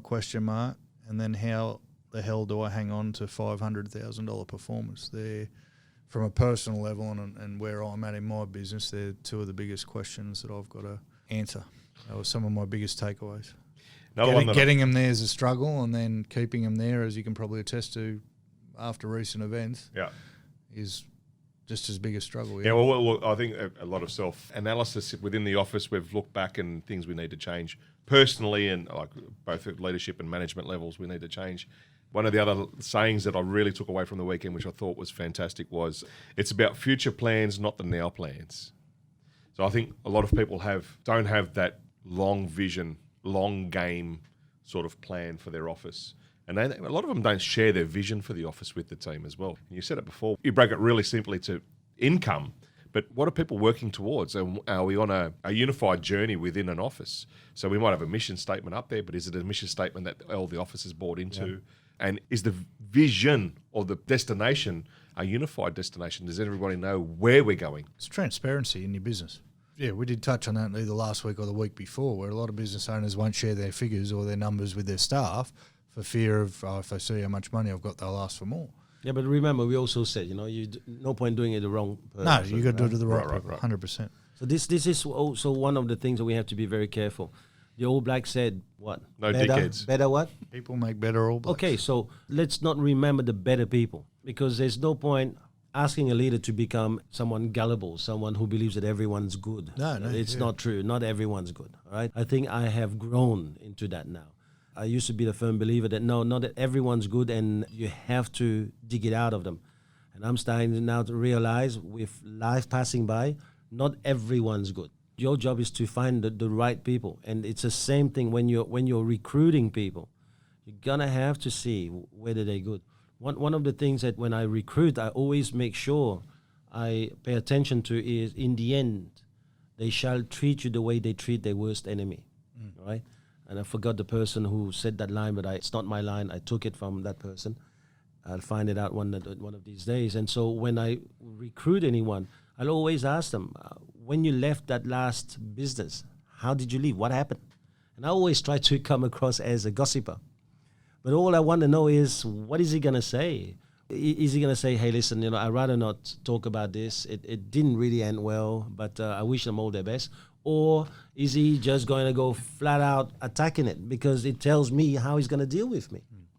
And I always say this, even if I had to go into a business venture with anyone, I look at how they deal with others. I spend a lot of time just chatting about what is it they've done in the other businesses, because they will tell you how they're going to deal with you. Yeah. So as simple as that. So I spend a lot more time in finding out the better people in the All Blacks. Yeah, that's back to the recruiting skills that we talked about before. You lost, well, I don't know about you, Chris, but I got lost a little bit at Kickstart when I think it was day one that you talked a lot about. If you're making people have to do 50 calls a day, then no one should fucking work for you and this and that. And I'm sitting there going, fuck, but that's the system. That's what we do. That's what we've been taught. And I'm like, Thomas is on drugs. Where are we going? How can he be? All I'd spend all day doing is making sure people do 50 calls a day. And everyone's like, oh, wow, I'm lost. And then the next day, I don't know if everyone picked up on it, but you clarified it for me when you dropped the line, stop trying to motivate people and spend more time finding motivated people. The point being that, yes, you have to do 50 calls a day. Yes, you need to prospect, but the people should be doing it of their own accord and wanting to do it rather than you having to have a foot up their ass. Yeah, the ones that you have to really start pushing, you need to start pushing out of the office. Because that was a question for me, like from day one overnight. Chris and I even spoke about it at dinner. I'm like, I don't know where we're going with this. And then you drop that line day two, and I'm like, no, fucking that's what he's talking about. It's not that you don't have to do 50 calls a day. Of course you do. If you want to be successful, the bare minimum still needs to be that, but it needs to be of your own accord. And again, back to that recruiting method. But that's the recruiting, see? That's the skills in recruiting. The young fella sitting at that desk at 6:15 of a night time, not asking to move. It's all me at the back negotiating a sale. Rob's in his office doing whatever he's doing. You weren't still there at 6 o'clock. Bloody were. And I went and got it accepted that night too. But and he did not lift his bum off that seat, kept smashing at those things. And that's motivated people. Where do you go to get better at interviewing people? Where's the... just do them. I mean, I have spent experience. There's no substitute for experience. Many leaders' meetings. I've spent many of them just going through role plays and all this stuff. The key is to really learn and grow. Like, how many people really read books and find information? Like, I read lately something about recruiting and I thought, yeah, okay, it makes sense.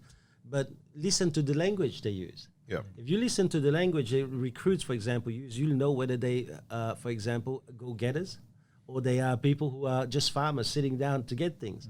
For example, one thing that I read in that book, and it was very, very good, and I thought, yeah, that's so real.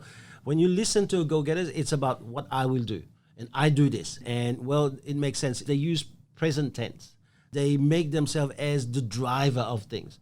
When you talk to a guy who is waiting for things to happen and waiting for things to fall in his lap, he talks about should. I would really do prospecting if it needs to be done. So they have a different language. So you can read about these things, but you they still have to put that in the interview. So when you sit down, you pay attention to the languaging that they have. You know, one of the biggest thing I always say to people in recruiting is look at their values. Look at both values. What's the towards value? What's the away value? Because they'll tell you exactly how they're going to behave in your business. Yeah. And it's a funny thing, and I don't think that people really read enough or read deep enough. Like if I said to you about values, both of you are going to say, yeah, we know about values. And yet if I said to you, all right, so how do you find the real values from people rather than their wished values? Now we're talking different language. Now, how do you then find out the ranking of those values? And do you know how to move a value 3 to number 1 and number 1 to number 6? I mean, there's a lot of work, and there's a lot of work actually in the software of the human being, you know? And that takes a bit of work. So it takes study, and that's why I reckon until your last breath, you should be working on yourself, on studying, not just on reading. Reading? Have you kept up your reading? I haven't read as much as I want to, but I do listen to a lot of audio books. I'm listening to Legacy at the moment. Personally, I don't go for audio because when do you do audio? In the car. In the car. So when do you sit down and Write notes. mark it, write a note, make a note on the side? Like yesterday, I was reading some stuff, and I had to write no next to what he said because I didn't believe in it. I mean, the other day I was reading one of the top 50 books from Bill Gates, and mate, I'm inspired by Bill Gates for what he has achieved. But then when I read that book, I thought that's one of his 50. That's it. I'm not going to go any further because there's only one message in that book. He keeps on repeating it, and it is not doing anything new, you know? So for me, you have to be able to sit down, mark a book, highlight parts that are very important. Study the book. Yeah. You have to be able to get your journals out and then go, all right, now today I've learned this, revisit it. You can't do that when you drive, boys. I listened to a book once in the car. It was Second Chance by Robert Kiyosaki, and all I remember from the book was buy silver. So I went and spent $10,000 on silver. And I think don't insult my mentor, one of my I first think mentor. I've lost about 30% so far. But it's all right because every time the stock market crashes, silver goes up. The question was that before Kodak? It's buried all over the backyard. No, it wasn't. No. Because Kodak was topping up the silver prices for a long time because they're the biggest purchasers Mate, of silver I'll in the give you world. the tip about silver. Every solar panel on the planet relies on silver to run. So Oh, there you go. Okay. you want to, in a climate change era where we're Let me switching guess, to you got green energy, $7,000 worth of silver to sell.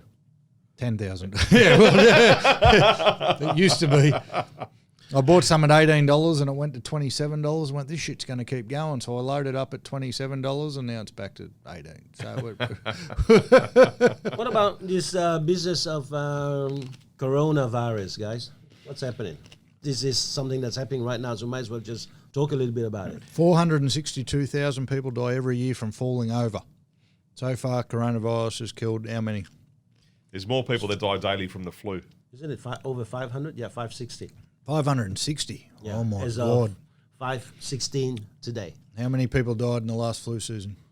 So what are you saying? I'm saying it's a Scaremongering We've got to tactic be to sell products. We've got to be careful about who we listen to and take a deep breath for a second. It's the same thing. We won't go on another rant, but something had to come up after the fires. I thought there'd be more shit about Australia Day this year, but it was pretty quiet this year about Australia Day. So now it's coronavirus. It's giving people a reason to be outraged and giving people a reason to panic. If you believe in the Matrix, it's giving the government the ability to control more people. My 12-year-old son texted me and said, 50 people have now died worldwide from coronavirus. And the poor bloke, all he probably wanted was a conversation. And all he got back from me was 462,000 people die every year from falling over. Why is a 12-year-old kid in Nora Head panicking about coronavirus? That's the effect of the media and the hysteria. And that's it. It's a media-driven, I think, scaremongering tactic. And some of these companies sell more disinfectants because now people are looking on disinfectants that were made 2 years ago and it's gone kills coronavirus. Yeah, but is it, hold on. Is it maybe the cynical side of us? Are we being sceptical about coronavirus? Yeah. Probably, but we should be sceptical. SARS was going to kill everybody, remember? 800 people. There you go. And it dissipated itself. There was no cure for it. There was no anything. It just went away. And it's proven that daily, worldwide, more people die from the flu. And as you said, more people die from falling over. Falling over, bro. Falling over their own feet. My poor kid, he got about 8 screenshots from me. I was just thinking of the most dumbest shit that people die from. Look, it might be for real. It might be deadly serious. And I'm very sorry that however many people have lost their life. It's not that we're joking about the disease, but the closing of schools and the stopping kids going to class and we met someone yesterday who said, sorry, my hands are a bit dry. We've got to wash them so many times a day to avoid the coronavirus. That's in Carryong. I went to visit my dad today. How dare they name a disease after one of my favourite beers? I went to visit my dad today in the nursing home, and one of the staff there is Chinese, and she's just come back from China. Ooh. And she has been asked to stay home for 2 weeks. And they've got someone filling in her spot because of the coronavirus. Yeah. I think it's a bit of scaremongering. Yes, are we cynical? I think we are. Listen, my son was trying to convince me he went to China over the holiday break because he was going to get 2 weeks off school. So it's not going to happen, son. So problem is, mate, we may well get the boy who cries wolf treatment and get struck down one day by riding off a disease. But unfortunately, there's more history for our side of the argument than there is for the fact that we're all about to get wiped out by a disease named after a beer. I'm sorry. I'm feeling more sorry for the people who are directly affected by something that I don't think is as serious as everyone's making out to be. And I'm guessing, as I said, I'm cynical. There's a whole shipload full of people that are confined to their cabins. They can't leave their cabins. Mate, there's a shitload of people who still don't have a house to live in because they just burnt down. There's a shitload of farmers who still can't feed their cattle because of the drought. It's the next fad, right? How many people died in car accidents yesterday? Fucking more than a coronavirus. What about that poor family who lost 3 of their family members in one hit? And anything that takes away from the real problems in life, and I'm talking in Australia, I'm talking about the drought, I'm talking about rebuilding after the fires, I'm talking about homelessness, I'm talking about all that sort of shit. Anything that takes away from that, and at the moment it's a disease that's killed 50 people. I mean, what are we fucking doing here? Yeah. It's taking up probably 50% of the airtime in the media and so forth. So. Be crazy. Well, I have to say that I did a little bit of research and I have found the link to coronavirus, and if you want to, we can actually send to my place. Let's go home and have some coronavirus later. I saw a meme the other day that Corona beer is going to change their name to Ebola to separate themselves from the coronavirus. It was a Ebola virus. Ebola, sorry. Ebola beer. There was a Simpsons episode, I'm going to either get it wrong, it was either 11 years ago or 15 years ago where everyone in Springfield got coronavirus. And there's so many things the Simpsons do. I saw it, they said, the Simpsons again are predicting exactly what's going on in the world. They did Trump. They've done quite a few. It's quite funny. So the next wine, we've got a red. It's a Cab Sav. Reschke, I would pronounce that. Reschke. Okay. Okay. It's from Coonawarra. It's called Boss. Now, Boss is the Latin word for bull, which is their symbol. It's a 100-year-old winery in the Coonawarra region, which someday I want to go to. This is a 2009. I bought this in because Big Red Dog over here was always bitching about my wine, saying I bring shit. At least the cork didn't splinter into 4 million pieces. Shut up. Let's see how we go. It's a big winery. Hey, listen, you're bitching and moaning about me inviting you to my house to enjoy my wine and worrying about the wines that I was opening. I didn't bitch and moan once about the invite. And you never got invited to his house? Well, no, not even the Christmas party. I never complained once about the invite, mate. Only the wine you dished up. That was all. Smells great. All right, boys. When are you getting a new desk? Cheers. Well, I'm not going to have a new desk the way we're treating this one. We're not having a new desk. Wow. That's rich for a Cab Sav, man. Oh, wow. Beautiful. 2009, man. Beautiful. That's nice, mate. That's good. I like that. I must admit, that's nice. So let's have a few more glasses, but I must say that Chardonnay that you bought, that's good Chardonnay. Find out where we get some more of that. What do you think, mate? That's quite nice. Is it going to be a typical? We've got to see if it gets past the third sip because Denola's wines have a history of starting off strong. No, Chris his state is still hangover from the last phone call he just got. I can tell his state is still there. Oh, shut up. You're going to get me in shit. Reader, if you listen to this, I just said hello to you 4 times. You blatantly ignored me every time. That is actually a very good point. Does she listen? Oh, you listen? Because I know when I'm in the car, she's like, put a podcast on. And I think that's just to keep me happy. It's very easy to tune out when Chris speaks. I understand. Listen here, Mumbles. Do you know how do you know whether someone is a good listener or not? And we're listening. I'm listening. I'm listening to you guys. It's how fast I interrupt you. I interrupt him all the time. You I never cut off. So I know how fast people cut off others in general. Not. It's not because they cut you off once. Have a look at their pattern. okay. That will tell you whether they're thinking. Because if they cut you very fast, they have to have come up with a comeback before they heard All the 100% of your line. Correct? Yeah. And that means, man, they were not listening to you. They were more focused on winning a point. Interesting. See, those are the things that you really learn and study by studying self, because you go, all right, is this something I do? Is this something that I could improve? And then you improve yourself. And then suddenly you start being aware of others. I sit in conversation and I love just seeing how fast another person is cutting someone off. For example, even when we were at Kickstart, I was very interested in seeing who cuts off, who starts first, who holds the bulk of the conversations. You know, I mean, it's fantastic that it was also tennis time. It was Australian Open. And when you have a look at Australian Open, you see every stat, where they serve their second serve, how much of the second serve they win. Well, it's the same thing in communication. People will use usually the same words and same patterns. I was reading many years ago, the words reveal the person. If you can really see the amount of words or the repetitive words that a person use, you'll know the person. It's very hard to have a conversation with you knowing that you know all this shit. No, but that's only under undue influence. So many words. Undue influence. 2 bottles of white and a bit of bottle of red. Speaking of the tennis, more to my outrage at society at the moment. Here we go. Mate, 2 months ago, Nick Kyrgios was the worst bloke in the world. He was. Worst sportsman, worst this, worst that, bad for the country. How dare you call yourself an Australian? And now he's a national hero. Yeah, because How now fickle are we? because all the chairs are now being screwed to the ground. So there's nothing that can go wrong now, man. Man, I watch a lot of footy and the refs cop an absolute pizzling, but fuck, some umpires copped it during the Australian Open, didn't they? Oh, yeah. Yeah, some of them, Didn't they cop cop the it? serving. Your question about, it was the worst thing on 2 legs and now he's a national hero. I think Australians have a short memory. I think in general. Fucking not my wife.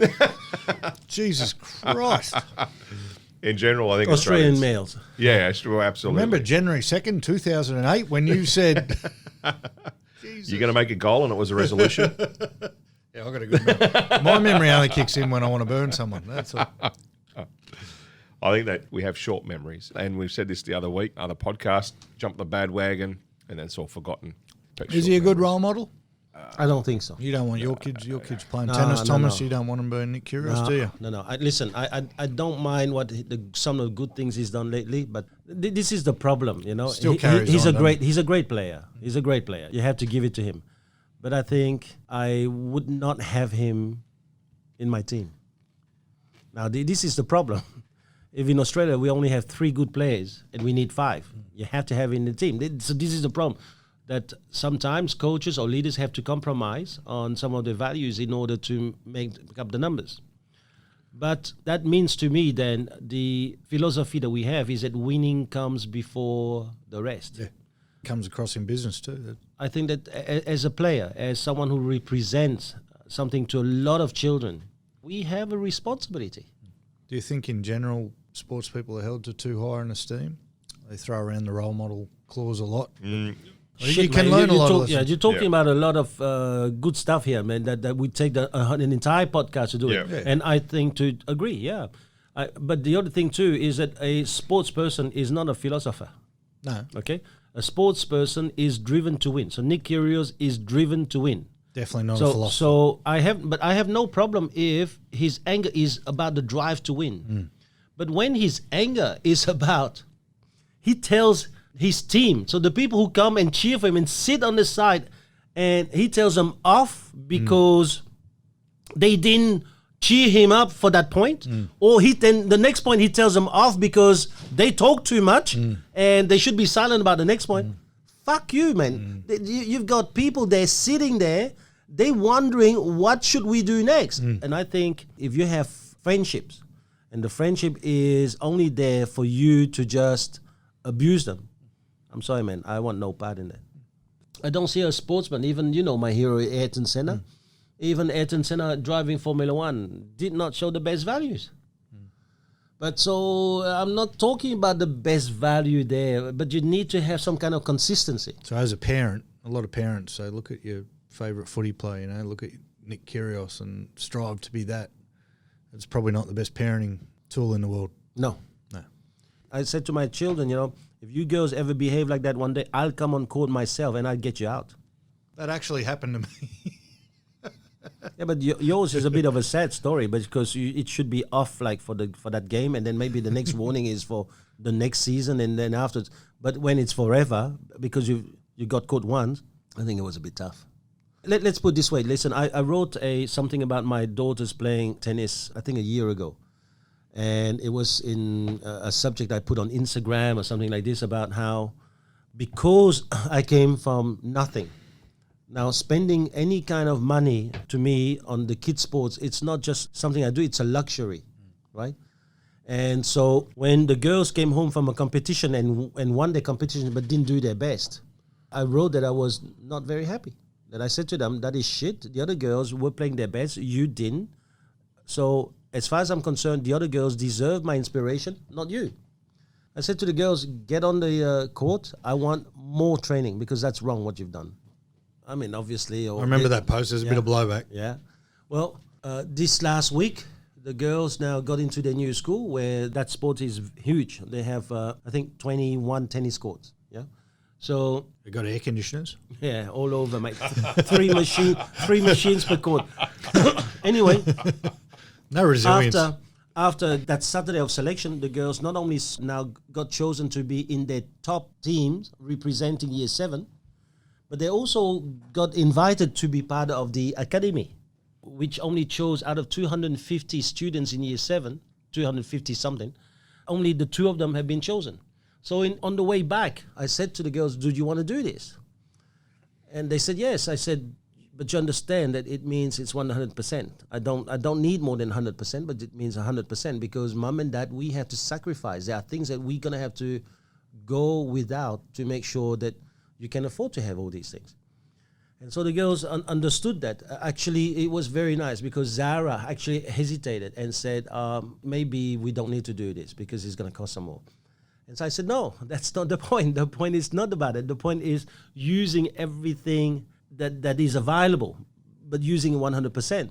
But then I said to them, do you remember all those hours of training that you've done over the last 2 years by yourself when there was no one around you and you still went on the court and you did all the serving?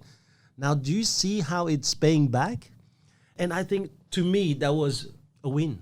It was a vindication that really training does pay off. Effort does pay off. When you go out there and you do things without the expectation, without the guarantee that you're going to be chosen for the squad, that it's actually going to pay off.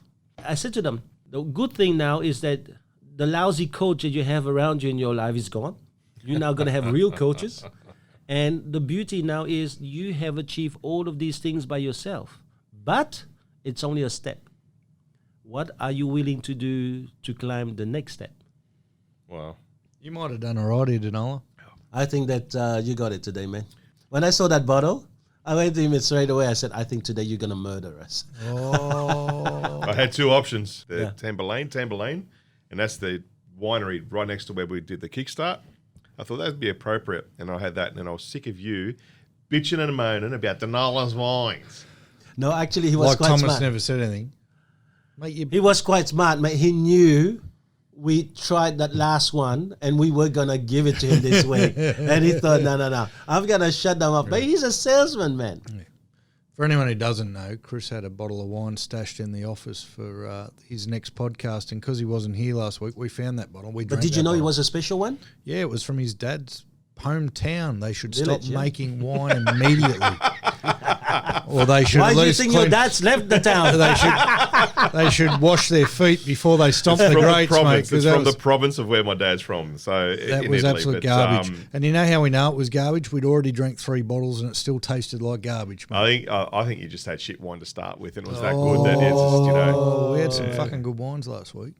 I'm surprised you didn't copy them again.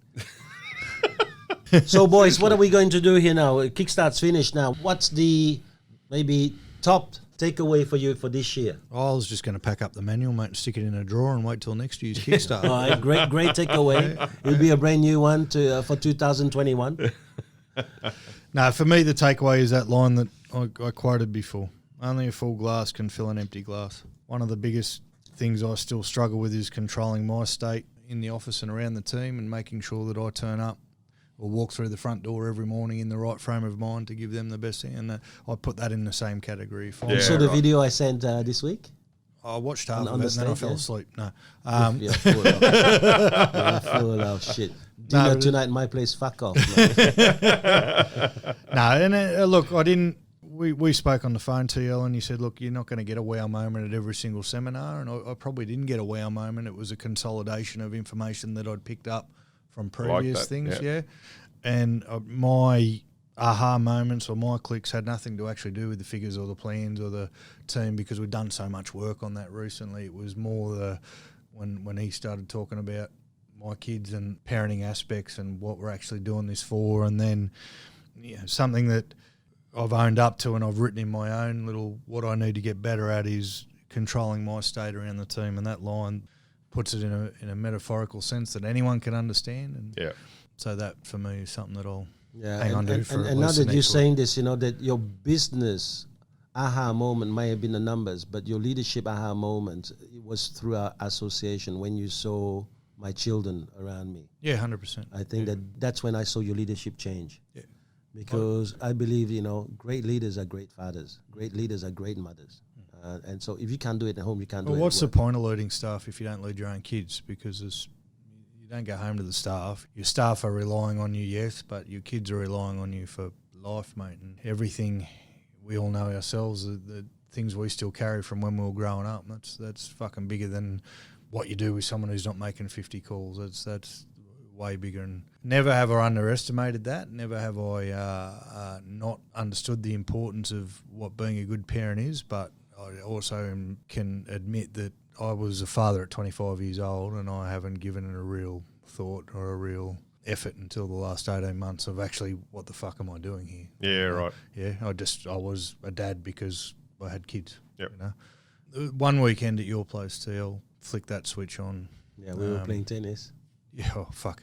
My hip still doesn't work, but the things that got touched on in Kickstart were just a continuation of that. Yeah, but I have seen that leadership change in you, though. From that point, I've seen that it kept on going up. Now, it's for sure, we still make mistakes. We still go back to some of the old habits, but I noticed that big leap, if you will, that time when you conquered that mountain. It was time now for another mountain. That was great, man. How about you, man? For me, exciting times that what I got out of Kickstart was really being able to set a roadmap to build the culture within a team. So we have a culture there, obviously, with the small team that we have, but now we're getting more members on. I'm very excited about implementing that and really building a team of unity. And don't worry about the big things, the small things. Get the small things right, the daily little tasks, get those done. The big things will follow. Yeah. They will fall into line. And probably the last biggest takeaway from the thing was revisit the freaking manual. And it's funny you started with throw it in the drawer and don't look at it again, because the first thing that came to my mind was I've already sat down with my manual twice. Part of the reason of that is my pairing this month. My partner asked me, he said, I want you to read the first 30 pages of the Kickstart manual again. So I've done that, and then the following night I did 60, and I'm writing extra notes and actually going through the pages even more. So the association that we've had here, this small group here, is Cameron had a bit of a spit about pairing and saying that people were picking the same people. Yeah. And you know what? I had to take a look in the mirror, and there's people that I would avoid picking and to not set myself outside of the comfort zone. And I thought this year I'm not going to do the same thing. So the first month I didn't get to pick my partner; they picked me. My second month I've jumped on, and I think it was a clear board. I said I could pick everyone. So Darren was there. I said, "That's the guy that's running the most successful team. I'm picking him." I've already got my wish list for the next 3 or 4 months. No, you're not in there. Mate, you're in here every week. But it's already been good. Just the week we've been in, I've spoken to Darren a couple of times. Revisiting that manual, I think again we take for granted something we always get given. We get given this wealth of knowledge in the Foundation Manual 1, the Heart Book, Happiness in Business, all of them. I think we take them for granted and we're not revisiting that wealth of knowledge that we have. That's very So powerful. I think we need to revisit that a lot more. Maybe that should be a subject at one stage, boys, because it is true. A lot of us study things and then they think that study equals reading. I've read it, I've heard it before, that's it, I know. And it's not true.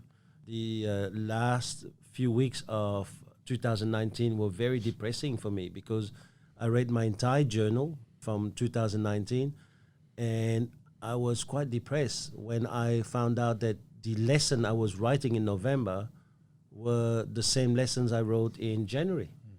And so I got so depressed, I started to really think about it. I bought books. I started to read books. And because I had decided to take the twins to Bali for their birthday, I didn't want to be reading books in Bali, really, unless they were not around.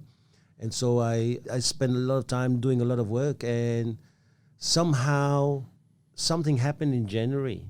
And I climbed over that mountain. And you just have to keep on pushing. You can't be happy with status quo, you know.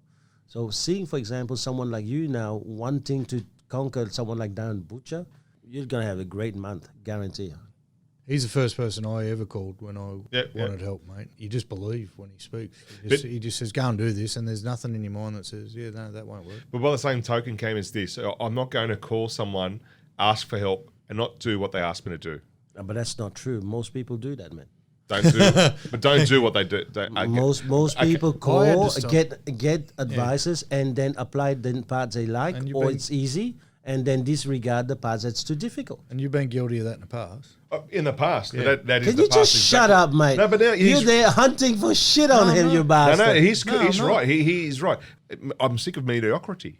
I'm sick of having the knowledge and not acting. And that, for me, is what I've taken from Kickstart mostly this year, and the association from you guys, is that the action is the only thing that I can put into place now. Right. I know what I need to know. I need to put it into action. Your list of commitments this year, how different were they from your list of commitments last year? We had the right commitments or things. I think the first exercise we did where I caught it was, what from 2019 are we going to avoid in 2020? Word for word, it was some of the stuff from last year, and word for word, it was stuff from 2018, and word for word, it was stuff from 2007. Sounds like my book, mate. No, but I had to say, stop. You know, everyone stopped. I said, I'm not doing this again. Oh, what? Well, every year for the last 3 years, we've committed to study the manual is what we've written. We're going to read 10 pages every week, and by third week, it's not happening. So I said, we're not committing to that this year. I'm not writing the same stuff in the book again. And all of a sudden it was like, oh, what are we going to do? Oh, we're going to avoid mediocrity. No, that's bullshit. So, and I wonder how many other people are in that same situation. And that's why I asked you, how many times are you just writing down the same shit? Because one, it sounds good, and two, it feels good. Means absolutely nothing. What does avoid mediocrity mean? Why are we going to say, again, we're going to study 10 pages of the book every week when we've said it and never done it in the past? Look, I think this is something that I've done in these last 2 nights, that we get a limited time at Kickstart, and why it's quite concise. We need to give ourselves time to go back through it and do exactly what you're just saying then, Cam, is to saying, okay, I'm going to hold people accountable. What does that look like? How am I going to do it? That sort of thing. I'm going to avoid mediocrity. Okay, what's that look like? The problem is for people who never pick the book up again, they get to the next year and they write avoid mediocrity again because they've never gone back to break down what mediocrity. Their journey's different, man, and that's the unfortunate thing. Yeah, but if we're doing a group exercise, setting a plan for a business that involves multiple people, I'm not settling for. So then you have to hold those partners accountable during that. My commitment. Yeah. Okay. Wonderful. So I just wonder. Without getting the shits, right? I wonder how many other people. Yeah. No, I just said no. We're not having that. Okay. Good. What does that mean? That was the end of the conversation. We moved on to the next thing. I ask you this then: holding each other accountable, and you've all made commitments to each other, and you've made commitments to yourself. What do you do if there's breaks on those, and how do you handle that? Lunch. Always works, man. Very fucking expensive. But it works all the time. What I really want to say to you is this. When Charlotte rides a horse in dressage, if the horse doesn't do what she wants to do, the first thing she does is make correction with her fingers without the judge seeing that she's moving. If it's not happening, she has to use her legs. If it's not happening, she has to use a seat. And if it's not happening, she has to use a spur, you know. She's not allowed a whip in dressage, so she can't get to that level. But in training, she can. So after a little while, the horse knows cheap lunch, not so cheap lunch, expensive lunch, painful lunch, the whip. And after a little while, the horse start to go, oh, okay, I know what's coming up next. I better start behaving. And this is what happens. When you do the things that goes from cheap lunch up to the other thing, man, it hurts. I skip And the cheap lunch. people want to change after, when it reaches that moment of, man, that's enough. They change. So why is it that I installed that when I've learned that at the age of 23 from a leader, and people are still not using it today? Yeah. Well, Where was my cheap lunch? I think that your cheap lunch was somewhere here. The first one was $964. No, that's not true. I'm That's- just wondering. Which, by the way, you invited to the next two that this man owes me. So now that he said it, you're invited to the next two. but do you realise it's still an invite from you, not from him? No. When you I lose, don't invite people to my do that. punishment lunches. Mate. But you ring him and say, don't you say a fucking word about me forgetting to send my results through. Yeah. Mate, So we're you all in do this that, together. but- Mate. I'm keeping you accountable. Mate, Murphy's Law. I can't dodge. Mate, the universe loves me and hates me all at the same time. I made that. Oh, I hope Well, listen, boys, thank you so much for today. I think that it was a very good recap of Kickstart. And we'll catch up next week for some great news. Peace out. awesome. Thank you very much, Cheers. boys. See Corona. ya. Bye.